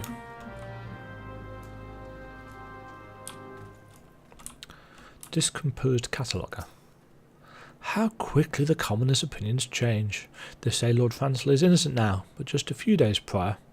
Anyway, you were inquiring as to the whereabouts of an airship last seen in Curthus several days before the calamity, yes? Well, it so happens that I was monitoring the night sky at the observatorium during that period. I recall that a small vessel came from the direction of Gridania and landed somewhere in the far northwest. Relying on my memory alone, I can say no more than that. However, were you to bring me the astroscope log from the evening in question, I could calculate a more accurate location. The log I require is volume 6 of the 1572 readings. It should be 1572 readings. It should be stored with the other past logs on the uppermost floor of the observatorium, just below the astroscope.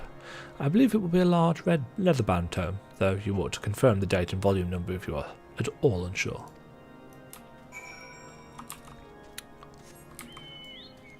It's possible, because I've been switching around, that we're not going to get to level 39, and I think this is the last level 38 quest. And then I suppose I could do that side quest, which might push us over.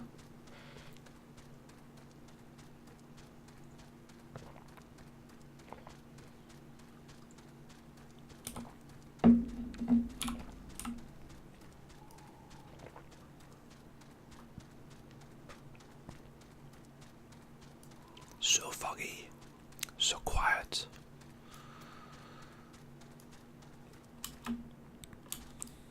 Really quiet actually, the music stopped.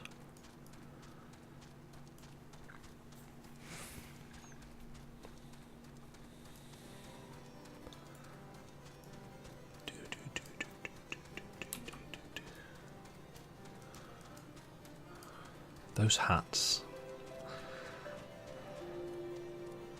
Interestingly enough, I don't think you can get one of those for glamour or anything like that.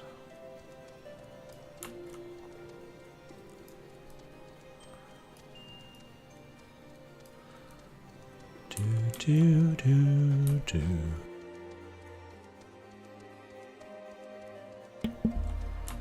Ooh, almost fell off there. Right, so basically we're going to nick this.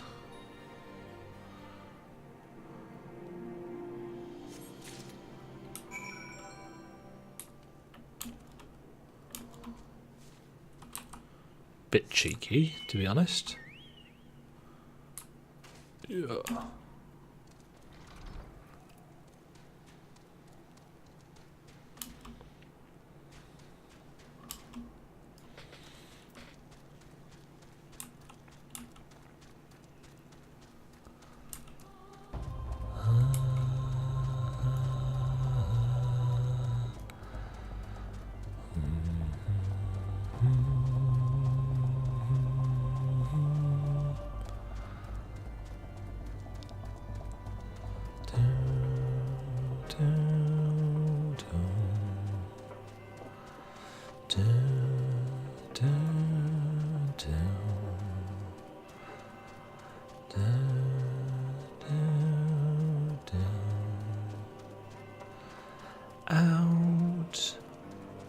Out of key.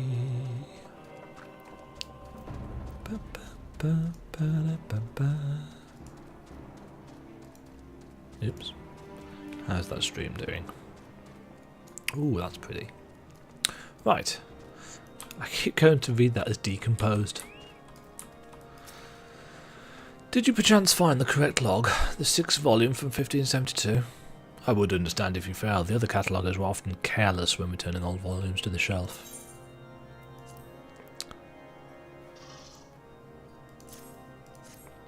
My word, you actually found it. The musty old smell brings back such fond memories. Ah, here we are. If you'd permit me a moment to make some calculations.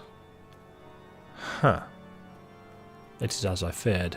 The ship landed near the stone vigil of all places, which means that the garrison almost certainly seized the vessel and brought it within their walls. If so, then you would need an army of knights to have any hope of securing it. Though Lord Haurchefant is, from all indications, quite fond of you, so mayhap he can lend you a few. In any case, I've done my part. I shall pray for your success, friend.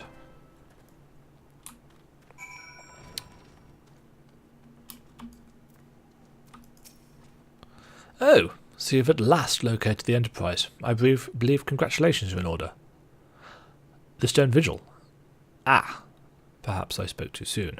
The outpost has been held by the dragons for years, and all access is restricted by degree of House Durandare.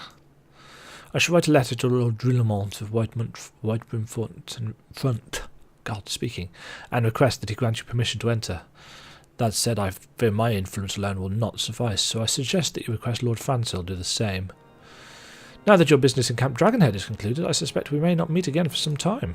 I wish you well in your journeys, Demagen. May Haloni guide you. Alas, we will not meet him again for a little while. But, as I have said, he is a pretty important character, especially as we move forwards through Heavensward. Although that's going to be quite some ways away yet. What's our playtime? 1 day, 12 hours. 12 and a half hours. So a day and a half. And we're only on the level 38 stuff.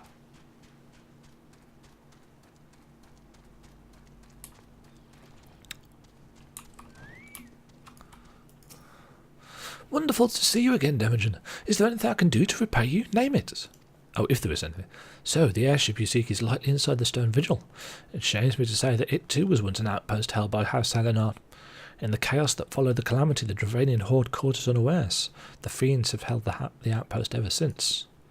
As we lack the strength of arms to retake the stone vigil, House Duendale instead has been charged with the duty. Given that, I doubt that my words will carry much weight with Lord Drillmont. Nevertheless, I shall write you your letter. Before you depart, a word of caution. The cravens who attempted to destroy House Helenar have yet to be unmasked. Though their plans were foiled, they doubtless still harbour great hatred towards us, and towards you now as well.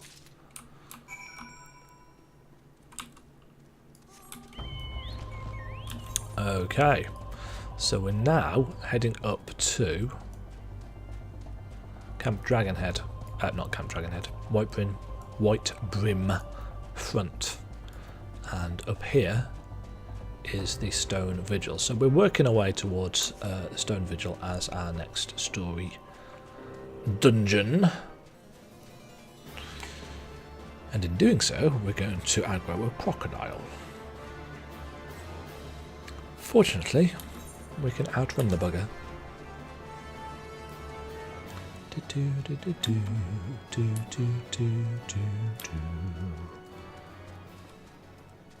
Now, before we go over there, I'm going to go to the loo. I shall be back in a moment.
That's much better.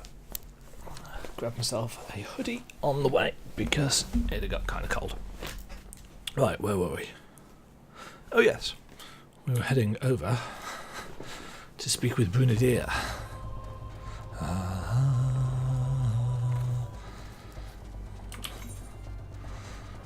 Ooh.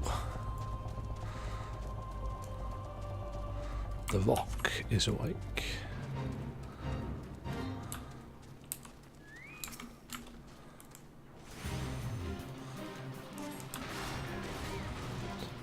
It's possible we could kill him. In fact, it's quite likely that we'd be able to kill him in the 3 minutes that we've got. Don Juan. Has some heals, Don Juan.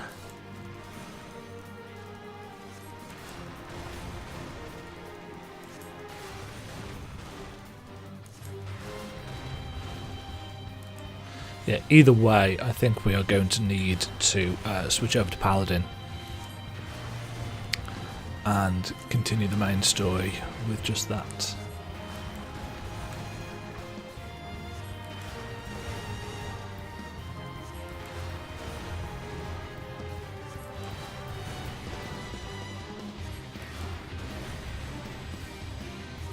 I wonder if anybody has actually done a single class stroke job playthrough from 1 upwards using this road to 60. I mean, that's what I was originally going to do, and I'm kind of regretting not doing that now, because I'd quite like to see exactly how much you would overlevel the content,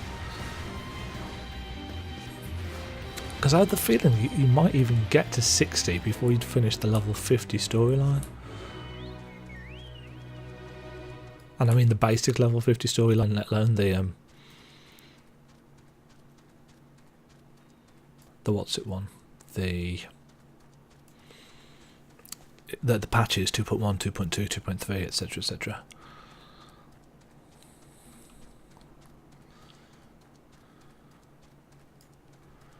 I could probably technically do the maths, but that would require effort, and it is 10 to 1 in the morning. Chinchilla! You can actually access the fort by going over this way. You don't need to go round the front. You can leap, if you time it right, you can leap over the walls here. But as it happens, we need to go out the front.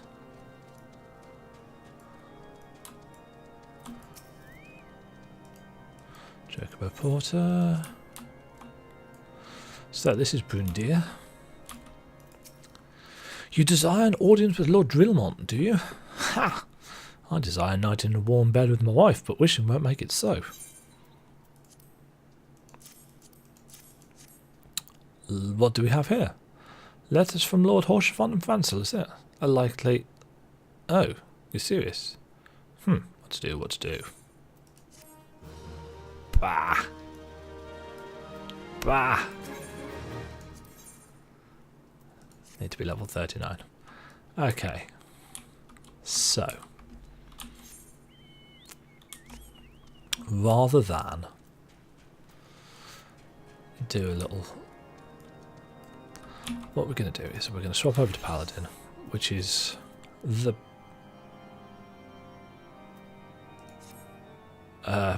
okay. That's the recommended gear. That's kind of weird. But whatever. Whatever. Alphino's here. Alphino can feck off. Right, so we need to get a level. What we're going to do is... First of all, we're going to go do some dungeons. Not going to do the Sunken Temple. I'm going to go to unlock Cutter's Cry because that's on level.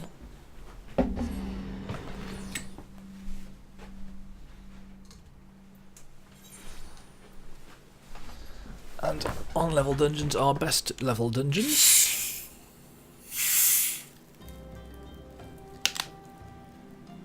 for a drink.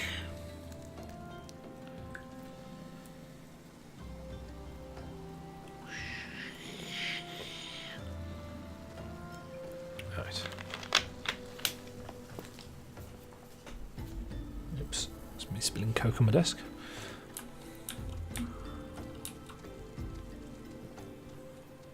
So yes, this is Blackbush, which is, as you may remember, where we did all the investigations on the tracks. It's a very low level area, but we never went up this way. It used to be that you actually had to go up here to sort out the map, but of course you don't need to do that anymore. Nest Commander.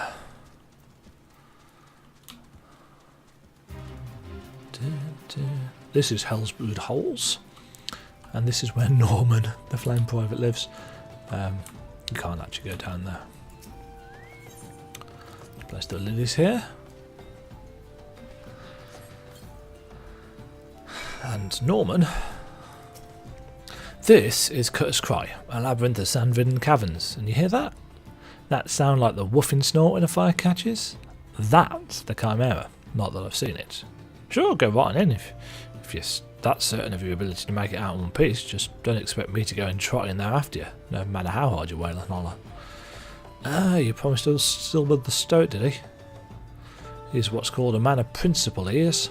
A little too much principle, I say. What's wrong with wanting to live when you've a wife at home, big with child? Aye, the tale goes that rather than facing the fate spun by him from the mere, he hid beneath the mangled body of his leader and watched as his companions were torn apart one by one, all so that he might return home to see his son born. Should he have died a hero rather than living a coward? Was being able to see his son worth having the boy grow knowing his father was a coward, a disgrace to his friends and family? Should I ever find myself faced with a similar decision, would I have the courage to walk the righteous path? Now you know the true reason I'll never step into that cave.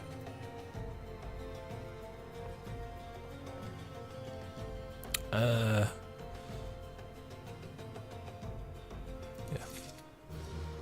Okay, so we can now go into Cutter's Cry. Cutter's Cry is not a dungeon that many people choose to do. So I have no idea how long this might take. Less than 5 minutes because we're a tank, but you never know. Let's do this fight while we wait. Alternatively, let's aggro this mob.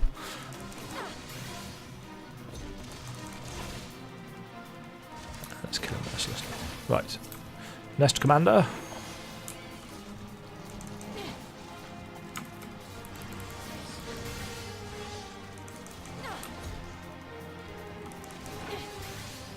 Seems to be cool. Does this guy summon ads? I can't remember.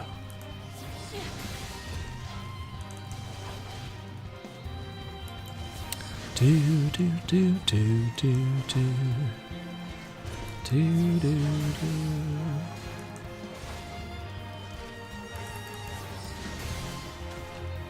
Matters not either way. He's almost dead.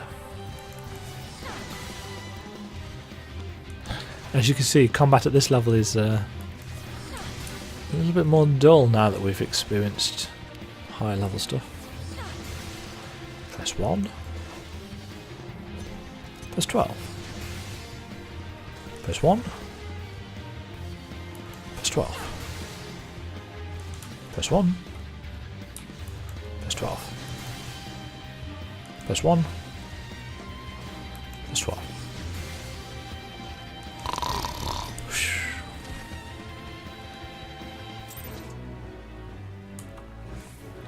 And we get very little XP.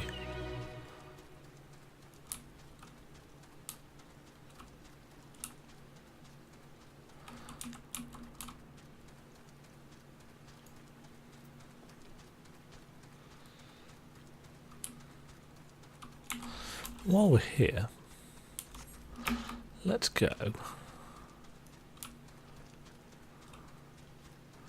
and take a trip up into Northern Thanalan. We haven't been to Northern Thanalan before, but we will be coming here for quite a lot of things in a bit. This is where a lot of the kind of level 40 5-ish plus stuff happens. There's a couple of aetherytes in this zone, and a lot of fates. A lot of fates.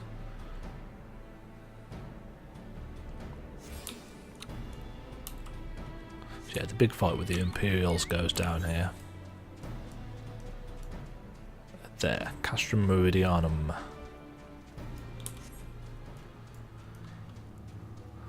Let's go for a little jaunt. Seat level 49.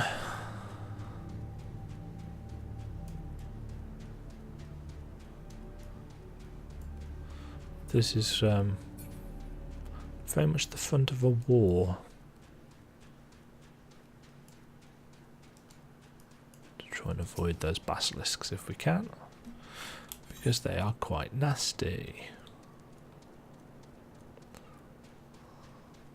But yeah, the fates here used to be really, really good for leveling up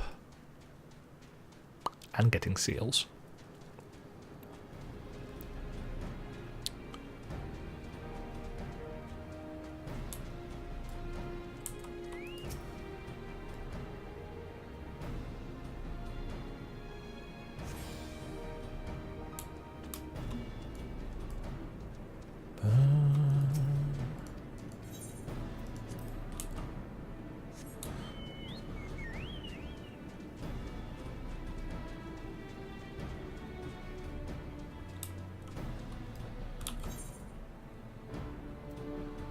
And up here is Mordona.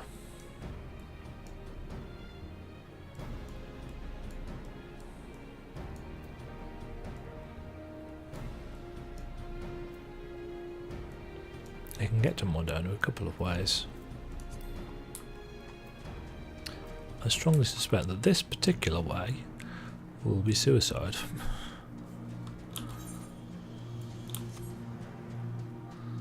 As I say, all the mobs up here are much higher level than we are.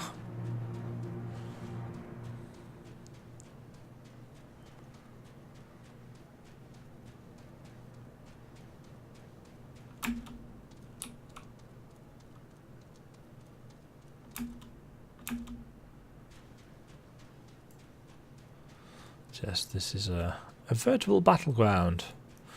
These big train tracks are Imperial by design. Right, this is Castrum Sentry, which is at the heart of Mordona. This is the big lake. That's the Crystal Tower. And up here is Revenant's Toll, which is where a lot of interesting things happens in the story, and will become our base of operations later on.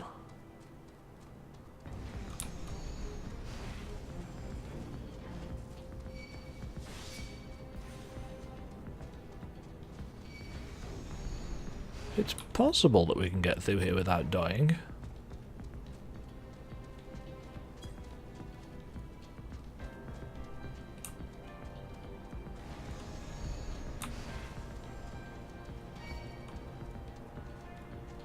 But only because the Imperials have a tendency to buff themselves before they actually start fighting. And here we are, out into the fog fence. So lots of crystals over here. Higher level enemies like Morbles.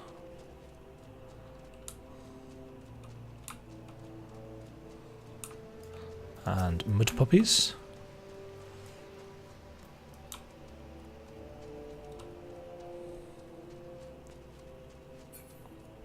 And Nyx.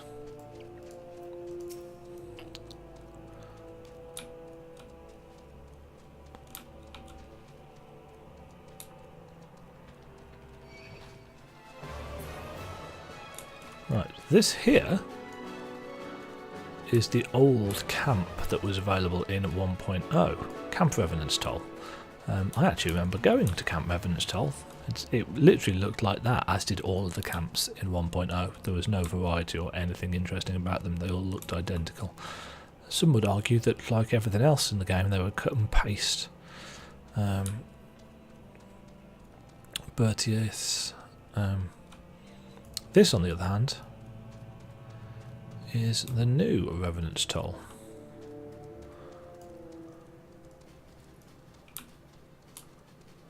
Which is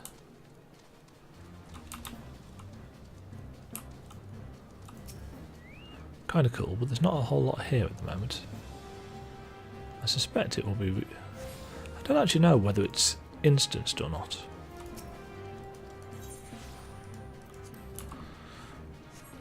Revenant's Toll was interesting because they built it up over several patches. Ah, there's our Cutter's Cry queue pop. It's an hour till the servers go down. We shouldn't need an hour for this.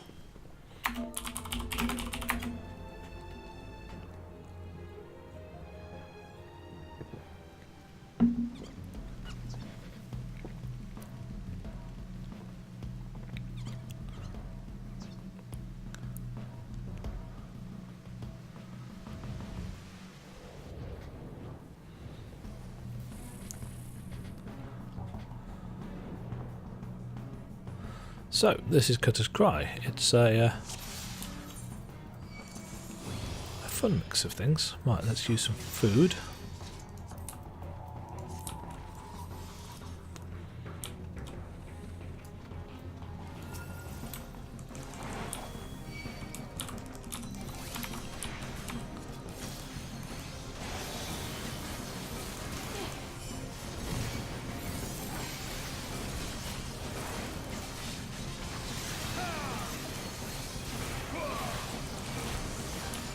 I'm so glad I bothered marking that mob.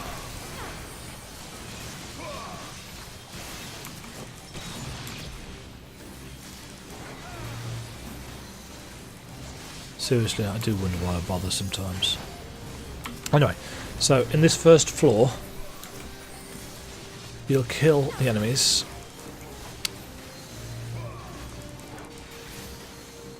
And then...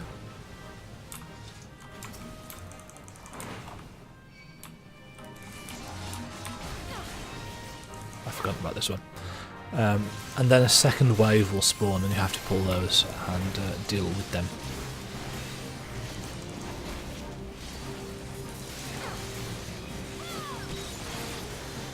Yeah, you'll feel the chill run down your spine.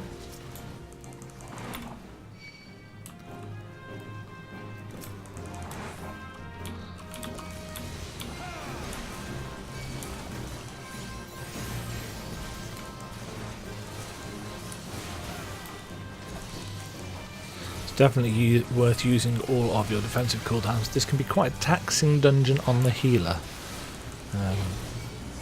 Especially considering our gear is not exactly brilliant.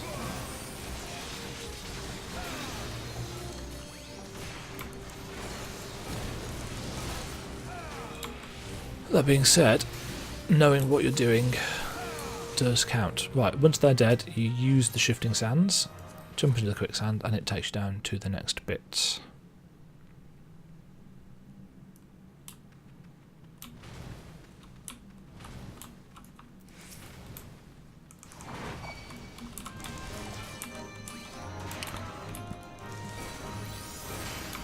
If you can, you want to try and avoid standing on the sand pillars. And the body slams.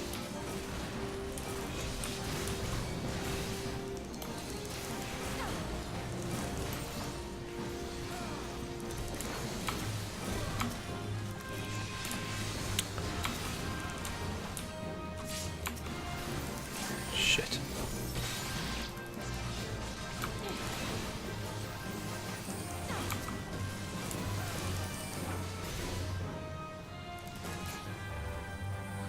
Right, same thing again.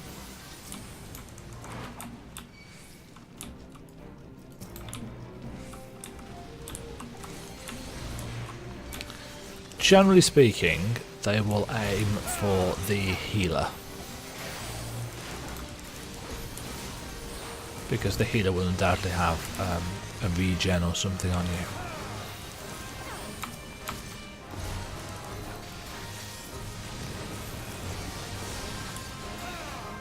So much stuff going on though, it's very difficult to see sometimes any ground effects.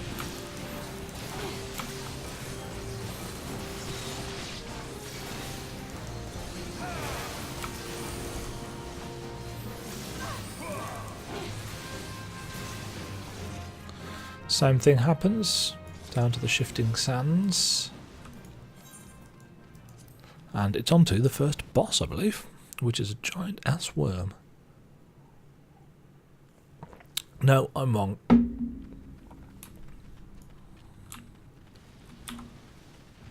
We're almost at the first boss. But first, we've got to clear this corridor.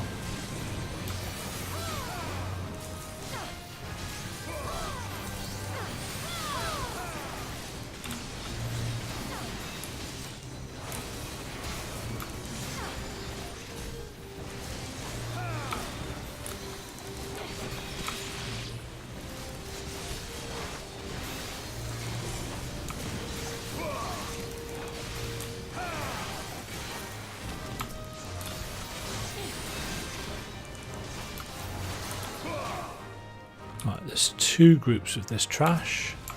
The second group's a little bit harsher, to be honest.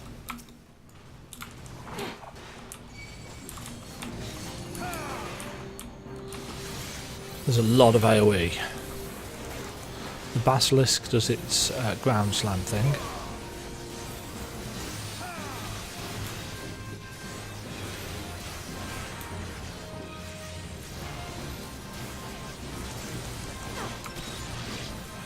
And then these shrapnels will explode if given the chance.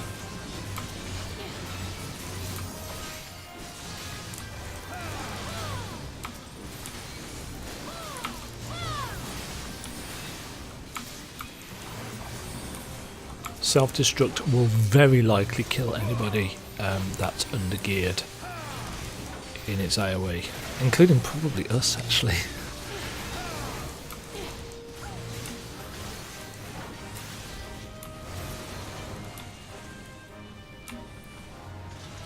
There's another pack of stuff down there, we can ignore those. Let's head up to the boss.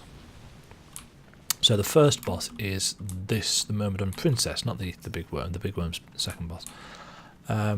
Blitz her down. Kick her ass as fast as you possibly can.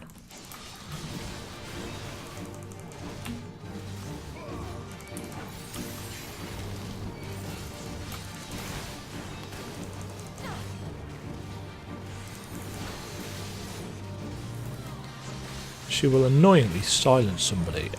In this case it's me, that's fine.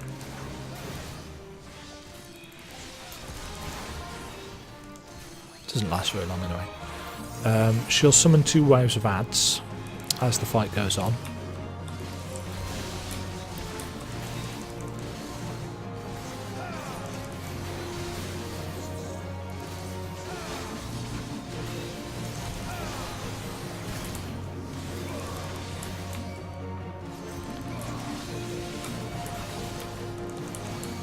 This Marshal, not an issue.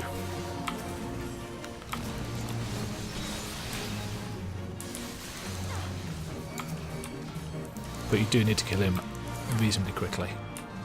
Because that tether is pain.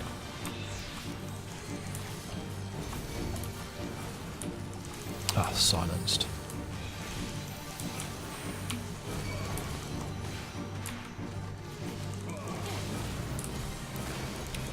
You often see a healer at this stage of the fight kite the ads around.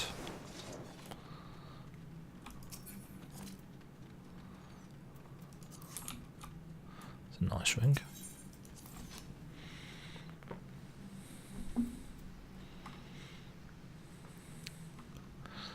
Okay, there's multiple ways that you can deal with this room. I tend to go anti-clockwise.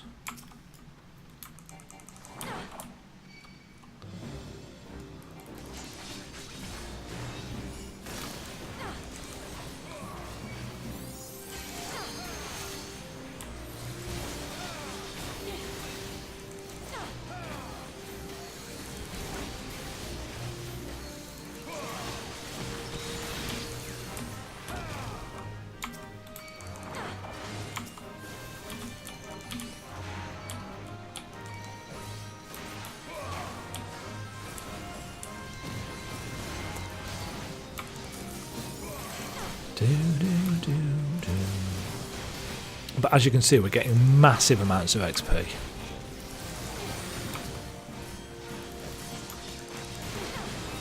And we're not even at the second boss.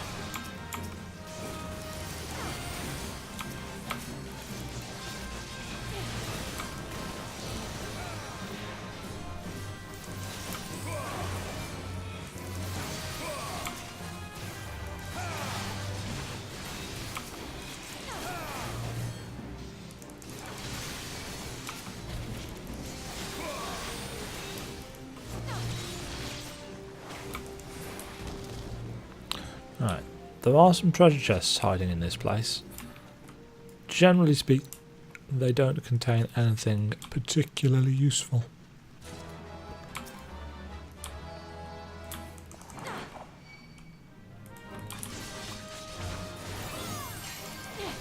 Some groups will try and rush it outrun the enemies, and you can actually use the shifting sands before they hit you and interrupt you, but it's generally not worth doing. And to be honest, clearing the dungeon for all of the XP and the loot is also not really worth doing.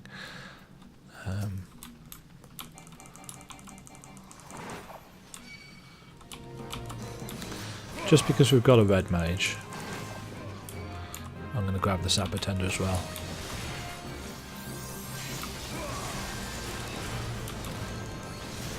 Just because we've got so much AoE in this party that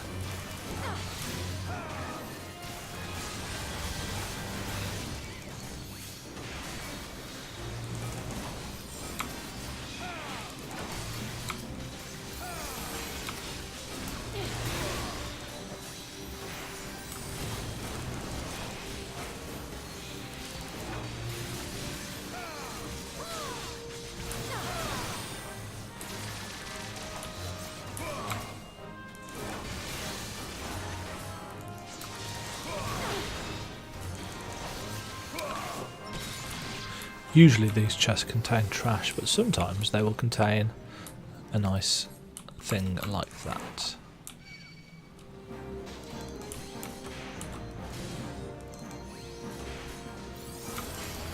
Sweet.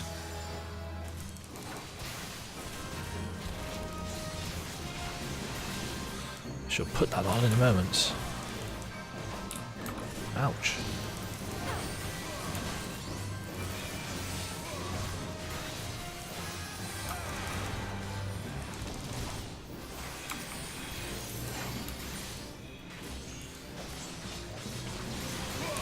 See, our gear's not that out of date.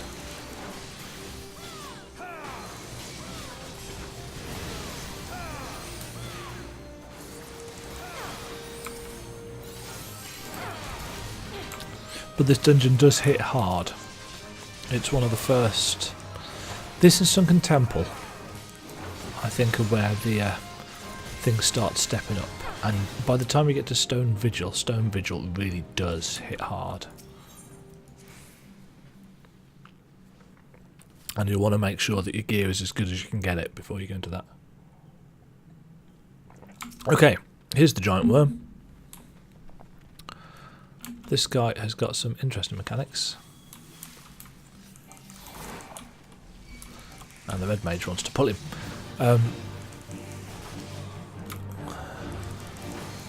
So he will turn and put a dot on people. It is up to the healer to get rid of that dot because it can deal quite a lot of damage. You also want to be turning him away from the group because this sandstorm breath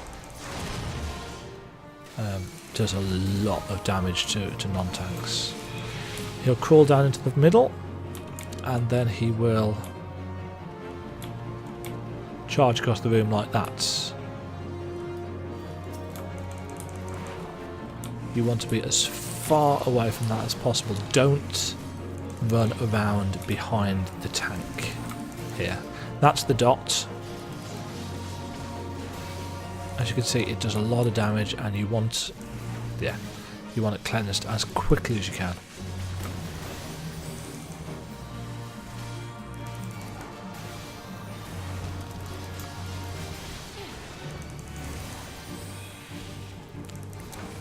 Down he goes again. This time I think he's going to do the whirlpool thing in the middle of the room. So you want to run to the edge. Yep. And then he'll leap up. Stick a dot on somebody again.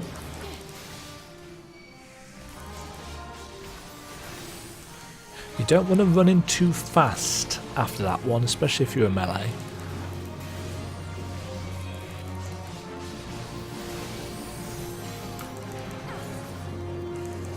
Like most bosses, Pacify doesn't do anything, but Shield Bash is really, Shield Swipe Bother is really good for keeping aggro, so you should use it. It's also very TP efficient. I think this one's a charge across the arena. Oh no, this is the random sand pillars. And then he'll do that.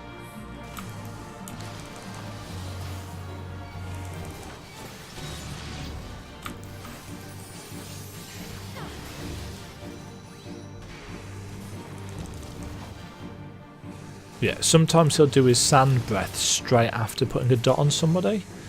So he might be facing the other way. There's eye level.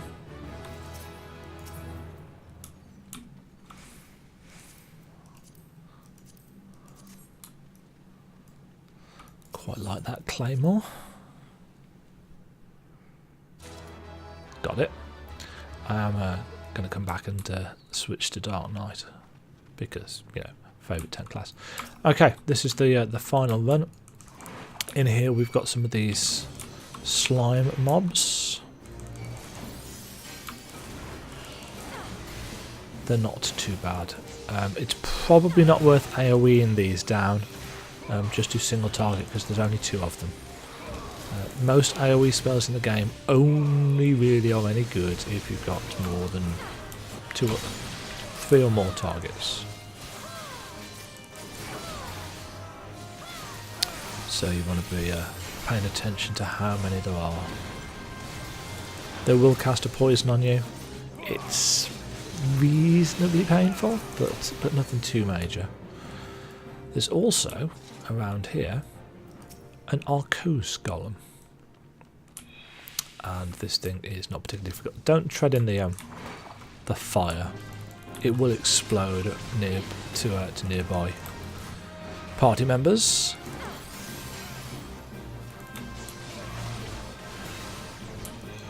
Watch out for the cast time on that boulder clap. It's slightly slower than you realise. Takes longer to go off. These you can stand in. It's just the glowy ones. There's also some Spriggans.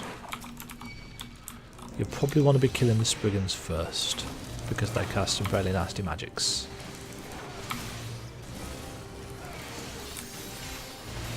But again, it doesn't really matter. These guys want to kill the golems, so let's kill the golem.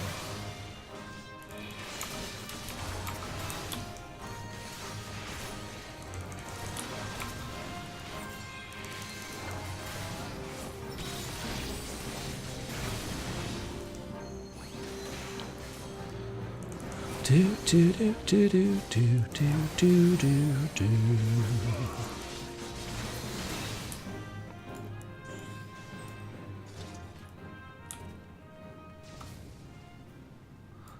Right, we've got a Doblin and 2 slimes. The Doblin's got a nasty shatter attack, so you do kind of want him to die first.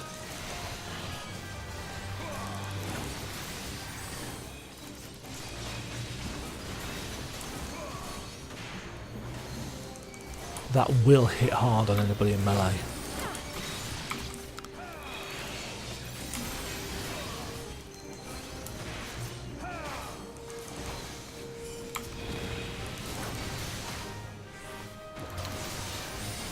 For some reason I didn't realise that we'd got a ninja. I thought we got a black mage.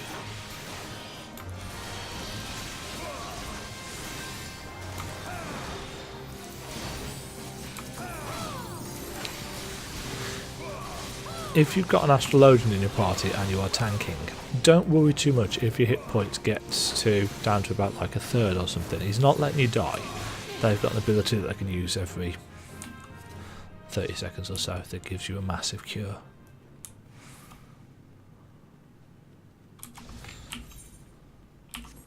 Because these guys are about the level for it, I'm going to go and do this this optional pack down here.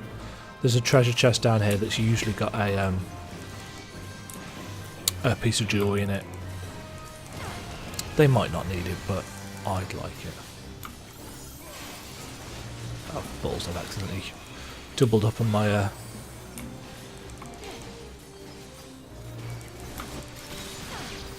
defensive cooldowns there. Try not to do that.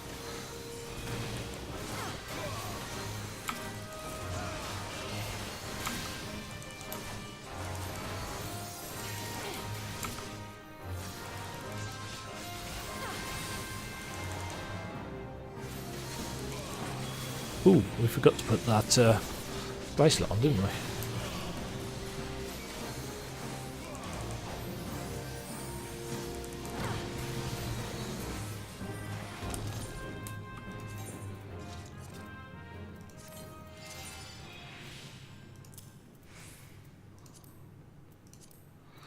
Amethyst ring. It's Dex. That'll be quite nice for the ninja.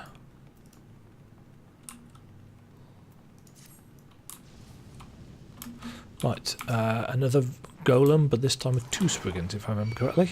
Yep.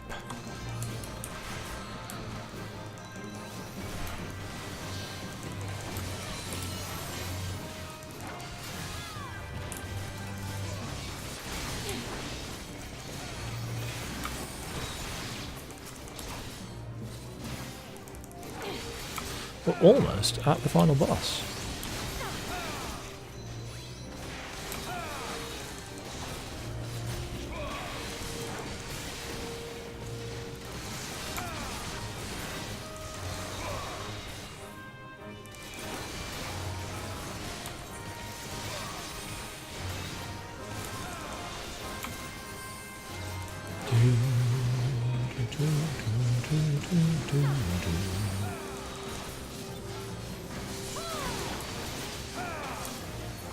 He's here, in fact.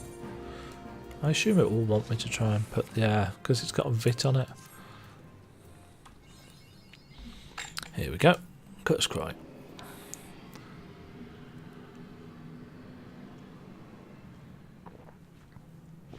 And this is where all of those fights went down. This is the Chimera. He's a bit nasty, to be honest.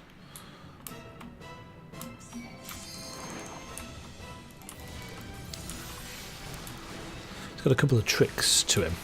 He's got Coronal Breath, which can go either side depending on which head he's breathing.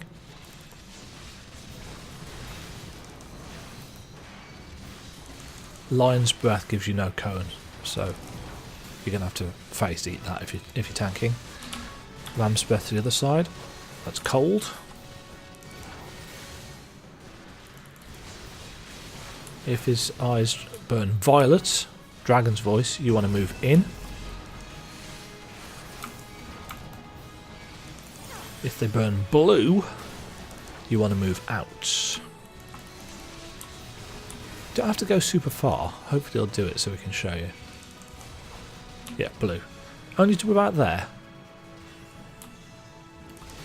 More than what the ninja did. Because it puts a dot on you as well. And again, don't want your healer to be dealing with that. When they focus on a single target, he will summon an orb. This is going to be awkward. Yeah, an orb like that, and it will chase you around and then explode.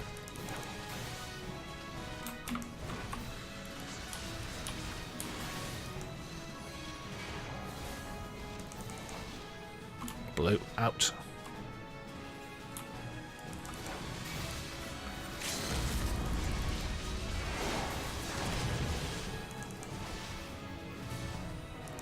Really not worth doing that when you've got weakness on you.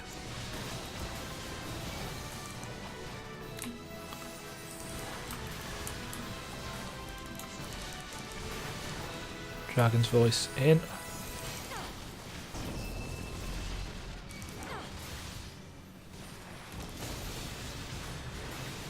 So purple in, blue out is the way I always remembered it.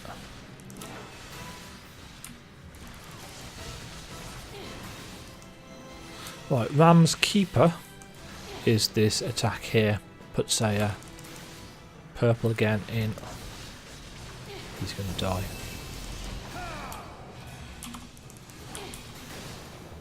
I'm going to actually pull the boss this way slightly.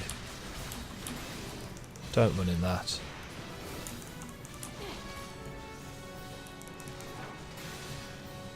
Blue out. Oh shit.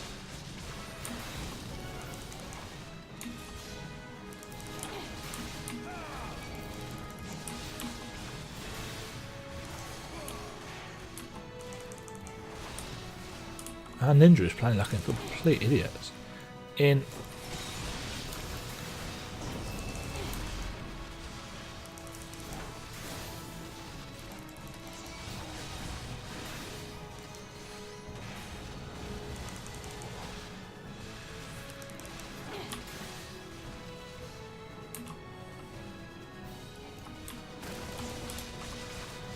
Violets are in. And there we go.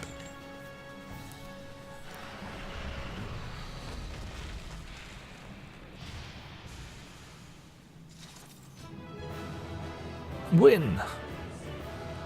Yay!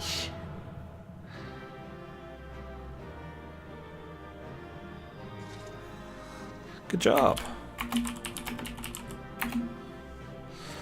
Loot is...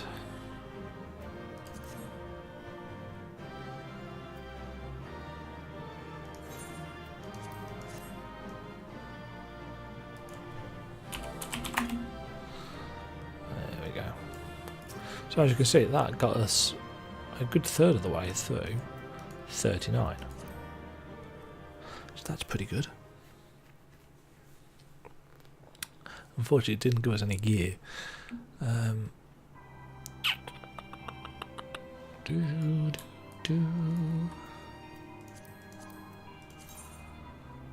Did we did attune ourselves to this either way, didn't we? Yes. Right, so let's go to Dragonhead.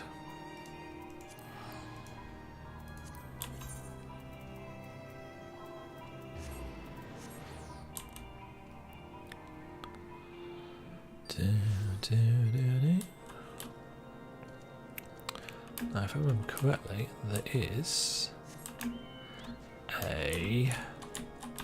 No, not this side. There's a vendor over here, and hopefully he will be able to sell us some stuff. First of all, let's sell these.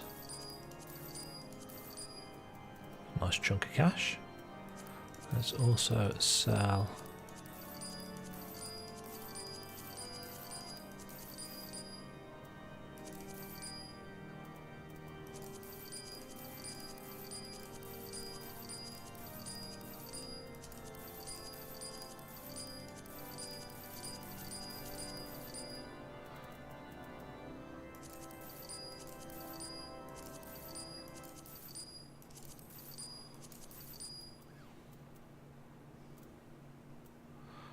I'm actually going to keep the antidotes. Yeah, I suppose we'll save those. Okay, got some cash. Next, don't think we need... Oh, those don't sell the high level stuff. It'll have to be over there. Sadly, there is no quicker way to get to White Brim. You just need to go to Dragonhead all the time and head out this way.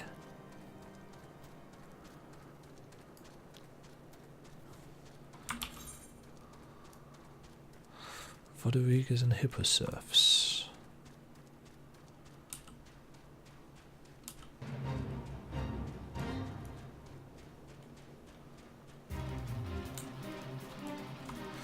Hipposoph's level 40.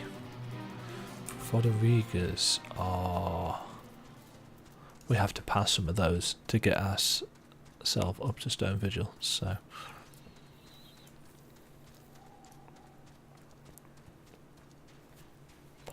We will pass them on the way.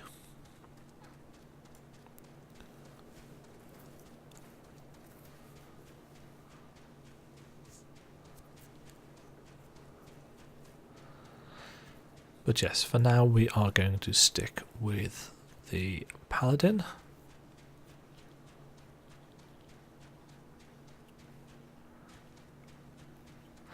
And that will see us all the way through to Heavensward, because you can't go and unlock Dark Knight until you've got Heavensward active.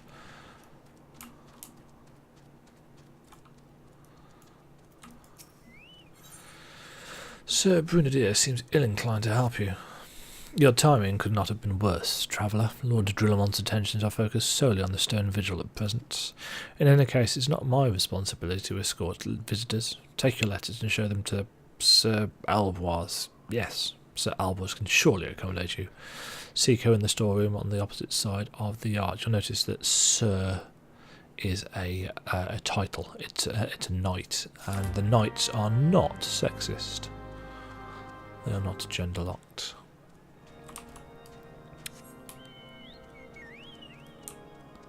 Where is our merchant? Here is our merchant.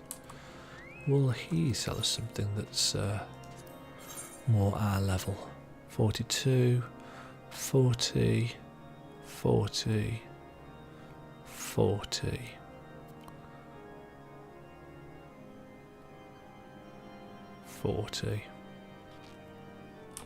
Yeah, so everything's level 40. We're almost there, but not quite.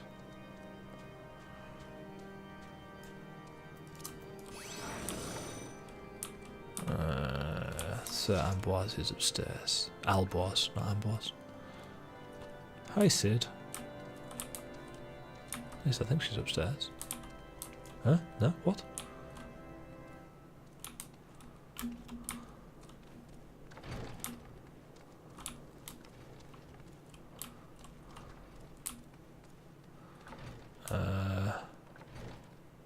Oh, is she?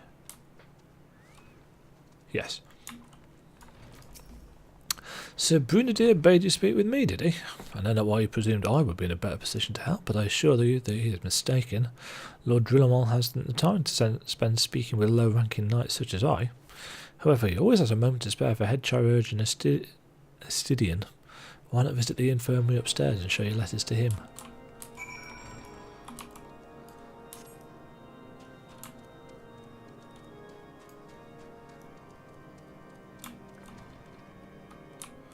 So co-virgin Estidian is here.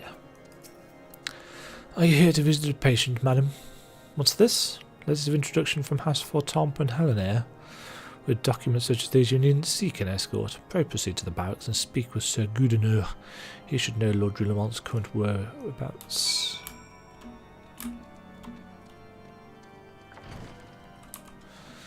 Being given the runaround.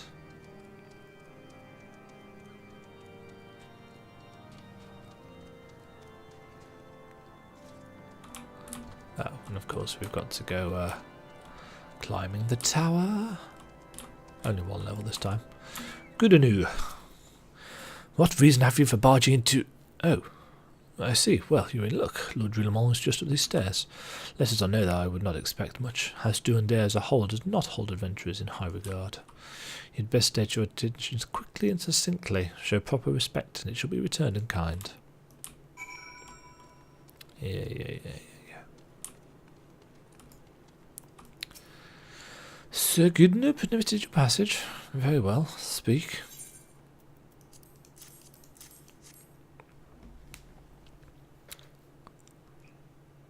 You wish to brave a ruined outpost filled with Scalekins to secure an airship that may or may not be there. Are you the avatar of the Fury herself? Oh, God. We are the Scions of the Seventh Dawn, Lord Drillamont. You know our name and you know our deeds. We are come to Kurthus to slay Garuda, Lady of the Vortex. To that end, we seek the Enterprise, the airship of Master Sid Nan Garland, who stands before you now. Master Garland, you're alive? But that's impossible. Nod. Indeed it is, my lord. Do not be deceived by their honeyed words. These foreigners are not to be trusted. You again. At this critical moment in his Guardian history, as House Duendare marshals its forces to retake the Stone Vigil, who should appear in white brim front but 3 mysterious strangers? Sid Garland, missing and presumed dead since before the calamity, and 2 scions of the Seventh Dawn, a defunct band of misfits recently exterminated by the Empire. The lesser houses may have been duped by these grandiose lies, but I should hope that House Duendare would have greater sense. I know not why these 3 seek the Stone Vigil, but I know that we cannot permit them to pass. Thank you for your counsel, Inquisitor. For a moment I nearly believed this mummer's farce. You 3 will not enter the outpost until we have reclaimed it, and until you declare your true intentions as well.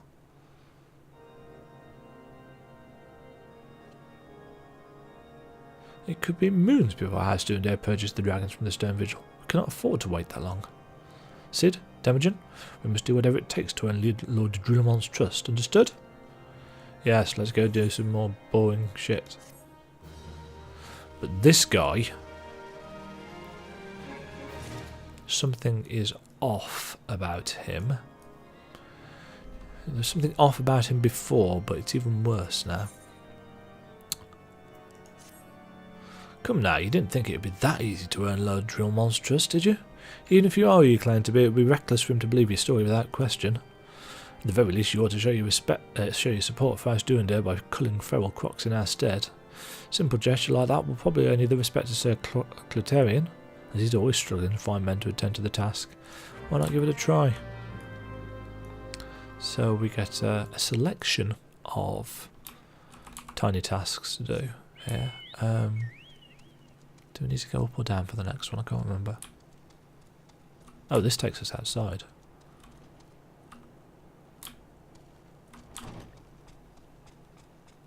Can't remember if there's anybody up here. But yes, this is the...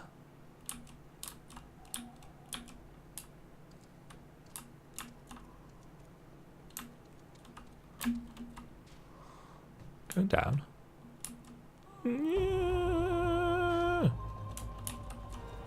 Fortunately, your chocobo has very strong legs. Right, this is Hustfort, or Hustfor, who's eyeing you with interest. You the last responsible for that commotion upstairs? Aye, word travels fast in White Pin Front. I gather you still wish to change Lord Drillmon's mind. If there's one thing I've learned about the man in my time here, it's that he listens to and respects the opinions of those under his command. Went over the barracks and is sure to take notice. How, you ask? Well, that's easy. Serve the poor souls decent fare for a change. The last few supply shipments contained no meat whatsoever, and the knights are rightfully beginning to complain. I'm thinking we could prepare them steaks using mud puppy tail meat. It wouldn't be good quality meat, 'tis true, but it'd be a damn sight better than nothing. And if you're in mind to lend a hand, why not await a lurking mud puppy in Danafin Pass? Take this bottle of vinegar. Local says it weakens mud puppies by clogging their mucus glands, drying the skin. Lovely. Oh, there's the other one. Levy. Oh, it's you. Beg your pardon, miss, but I've heard whispers that you wish to prove yourself trustworthy to Lord Drillmon. Perhaps we can be of service to one another. I am a humbled herald of House Halanar, you see, and I was to deliver a most important missive to White Pin Front. I was travelling along the road when a fearsome flurry of snow began to fall. As the curtains of white descended over me, a sudden gust of wind from the sea of clouds tore the parchment from my hands. I fell to my knees and groped blindly, hoping to recover it, but to no avail. Couldn't have been blown far from the road, but the walls are treacherous and filled with terrors. I had no choice but to seek shelter here, and so I must ask you to recover this message and deliver it to Lord Drillmon in my stead. So we get to do some little tasks. And irritatingly, all of them are quite some ways away. We've got 20 minutes until the servers go down for maintenance. That should be enough to get these 3 done at least.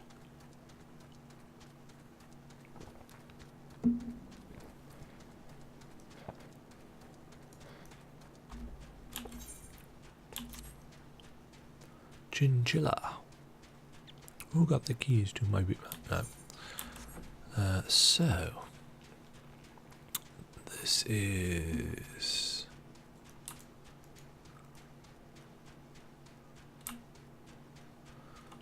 hold up, this looks suspicious.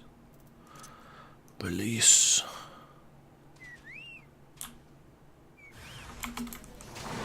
Watch out. Some random crows. Hawks. Battler.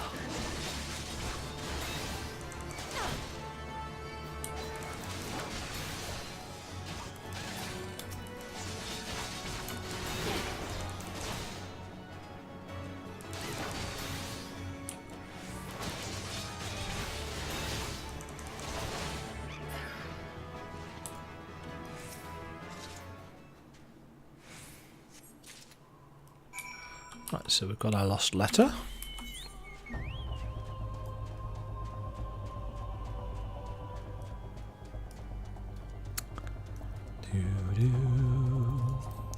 Now we're going to go and kill the mud puppy.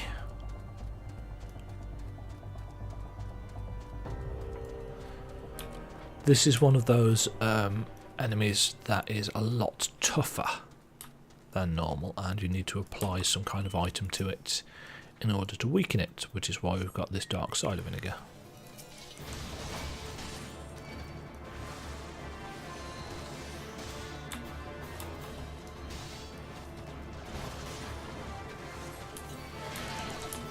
Okay, and that actually turns it into a level 39 critter.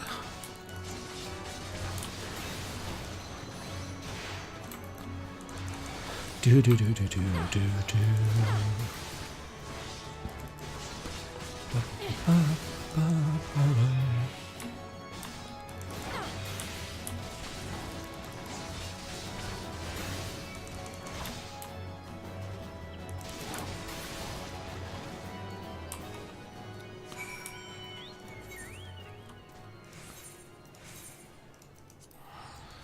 And unfortunately, we need to do a bit of teleporting for this next one.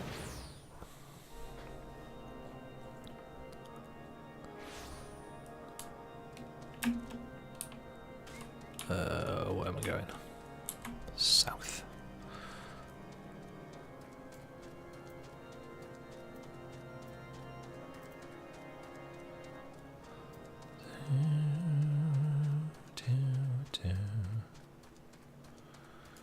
Yeah, a quarter of an hour will just have enough time to do these and hand them in, I think.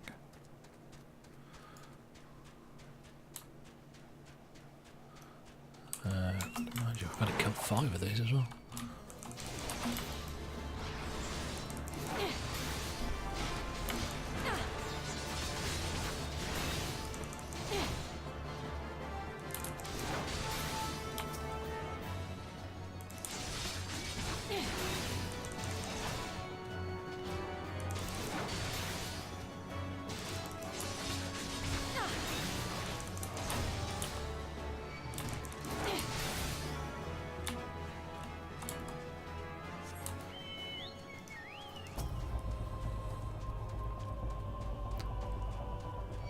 You, come with me. And you too.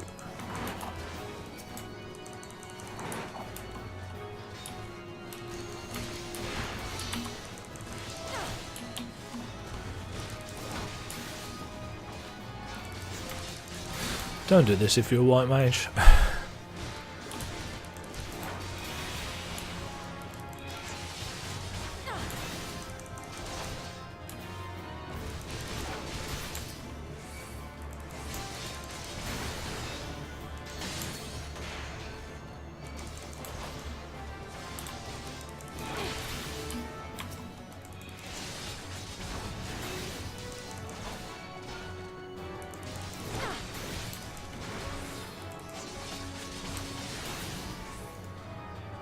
Whew, right.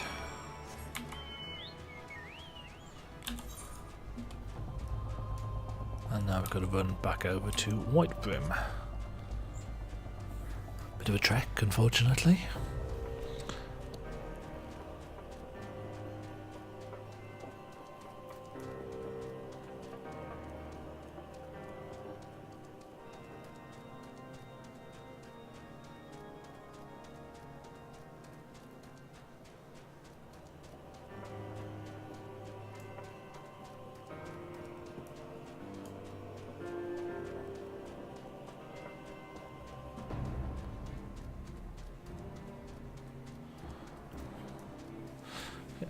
we should have another couple of quests after these 3, which will also be level 39 quests, and that will take us to 40 with no problem, he says, touch wood, fingers crossed. It'll be fine, it'll be fine. Probably.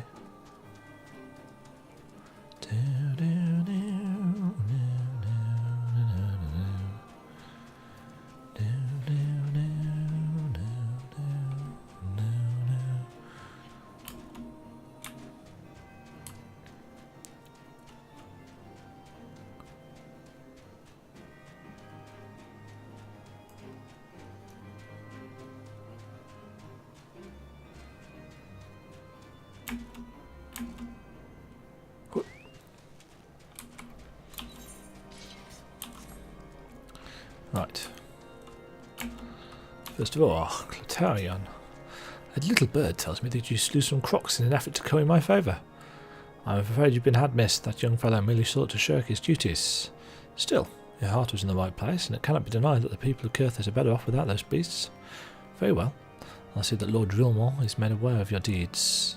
But do try to understand my lord's position, though. It is his responsibility to ensure that Whiteburn Front is prepared for every eventuality, be it an endless blizzard or a Dravanian assault. He will not put our efforts to retake the Stone Vigil at risk without good cause, which you have yet to give. We're working on it. Didn't work, did it? I thought it was an idiotic idea. Oh dear. Moment to never wonder near Mudpuck be spawning grounds without a bottle of vinegar. Anyway, this should only take a moment. I'll just need to do this, and voila. Never seen a man cook steaks that fast, have you? Take these 3 and distribute them to the hungry knights here, and up and above.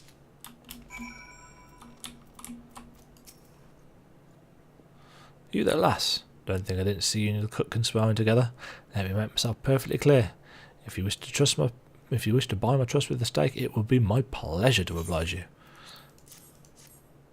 Ah, yes, yes.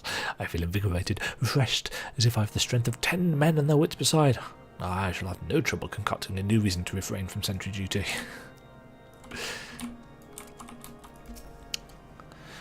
We ought at least receive a hearty meal before we march off to die in this godforsaken waste. Is that a fresh cooked steak? Hellonies, blessings be upon you, my friend. Mud puppy meat or no, it's the most delicious food I've had in a fortnight.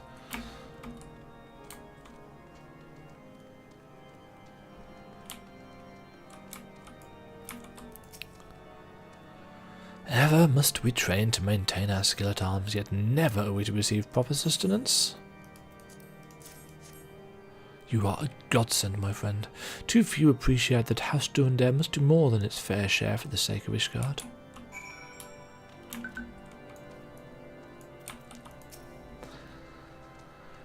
It feels wonderful to see everyone in such high spirits. Amazing what good food can do for morale, eh? Ah, but I've forgotten about the hard-working chirurgeons at the infirmary. So rarely do they take their meals here in the hall. Mind taking this state to Sonota? She's doubtless so preoccupied with the health of her patients that she's neglected to attend to her own.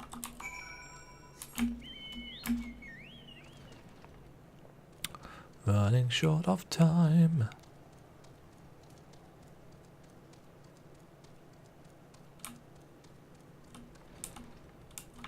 Upstairs. No, not you. You. Beg your pardon, madam, but I'm busy attending to this man. I'll be with you in a moment. Is that... Come to think of it, it has been quite a while since I last ate. I suppose it wouldn't hurt to have a nibble. Oh my, this is fantastic. Thank you so much. I'll eat the rest right away.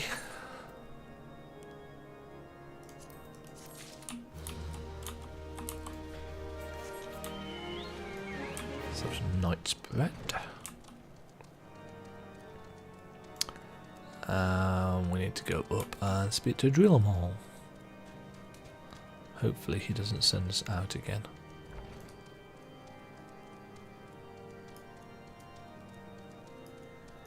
Up once.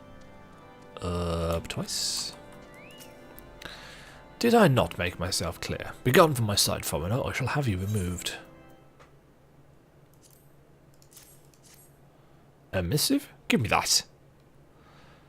Has Fortemps and Helenart hereby formally advised that all restrictions on employing foreign sellswords be... These are naught more than the ill-conceived notions of a hopeless romantic and a naive lordling. House Duendare will not even be in this position had not House Helenart failed to hold the stone vigil. They would have us pit one horde against another. Nay, I say, we need only each guardian steel to cleanse the realm of these godless heathens.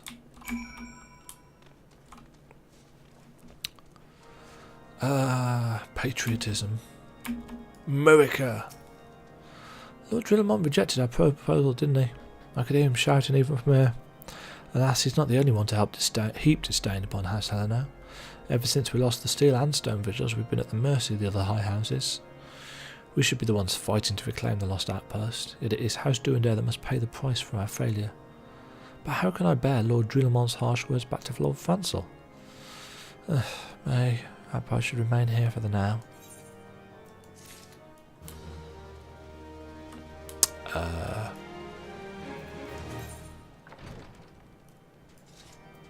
Oh, Sid's got the next quest. Maintenance will begin shortly. Please log out before the previously announced maintenance start time. Well, I guess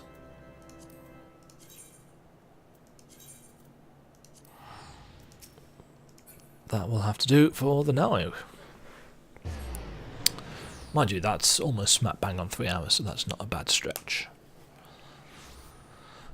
So let's park ourselves at Dragonhead so we can earn some of that sweet, sweet bonus XP. And then later we will get 40, we will get a chunk of new gear, and all will be shiny and right with the world.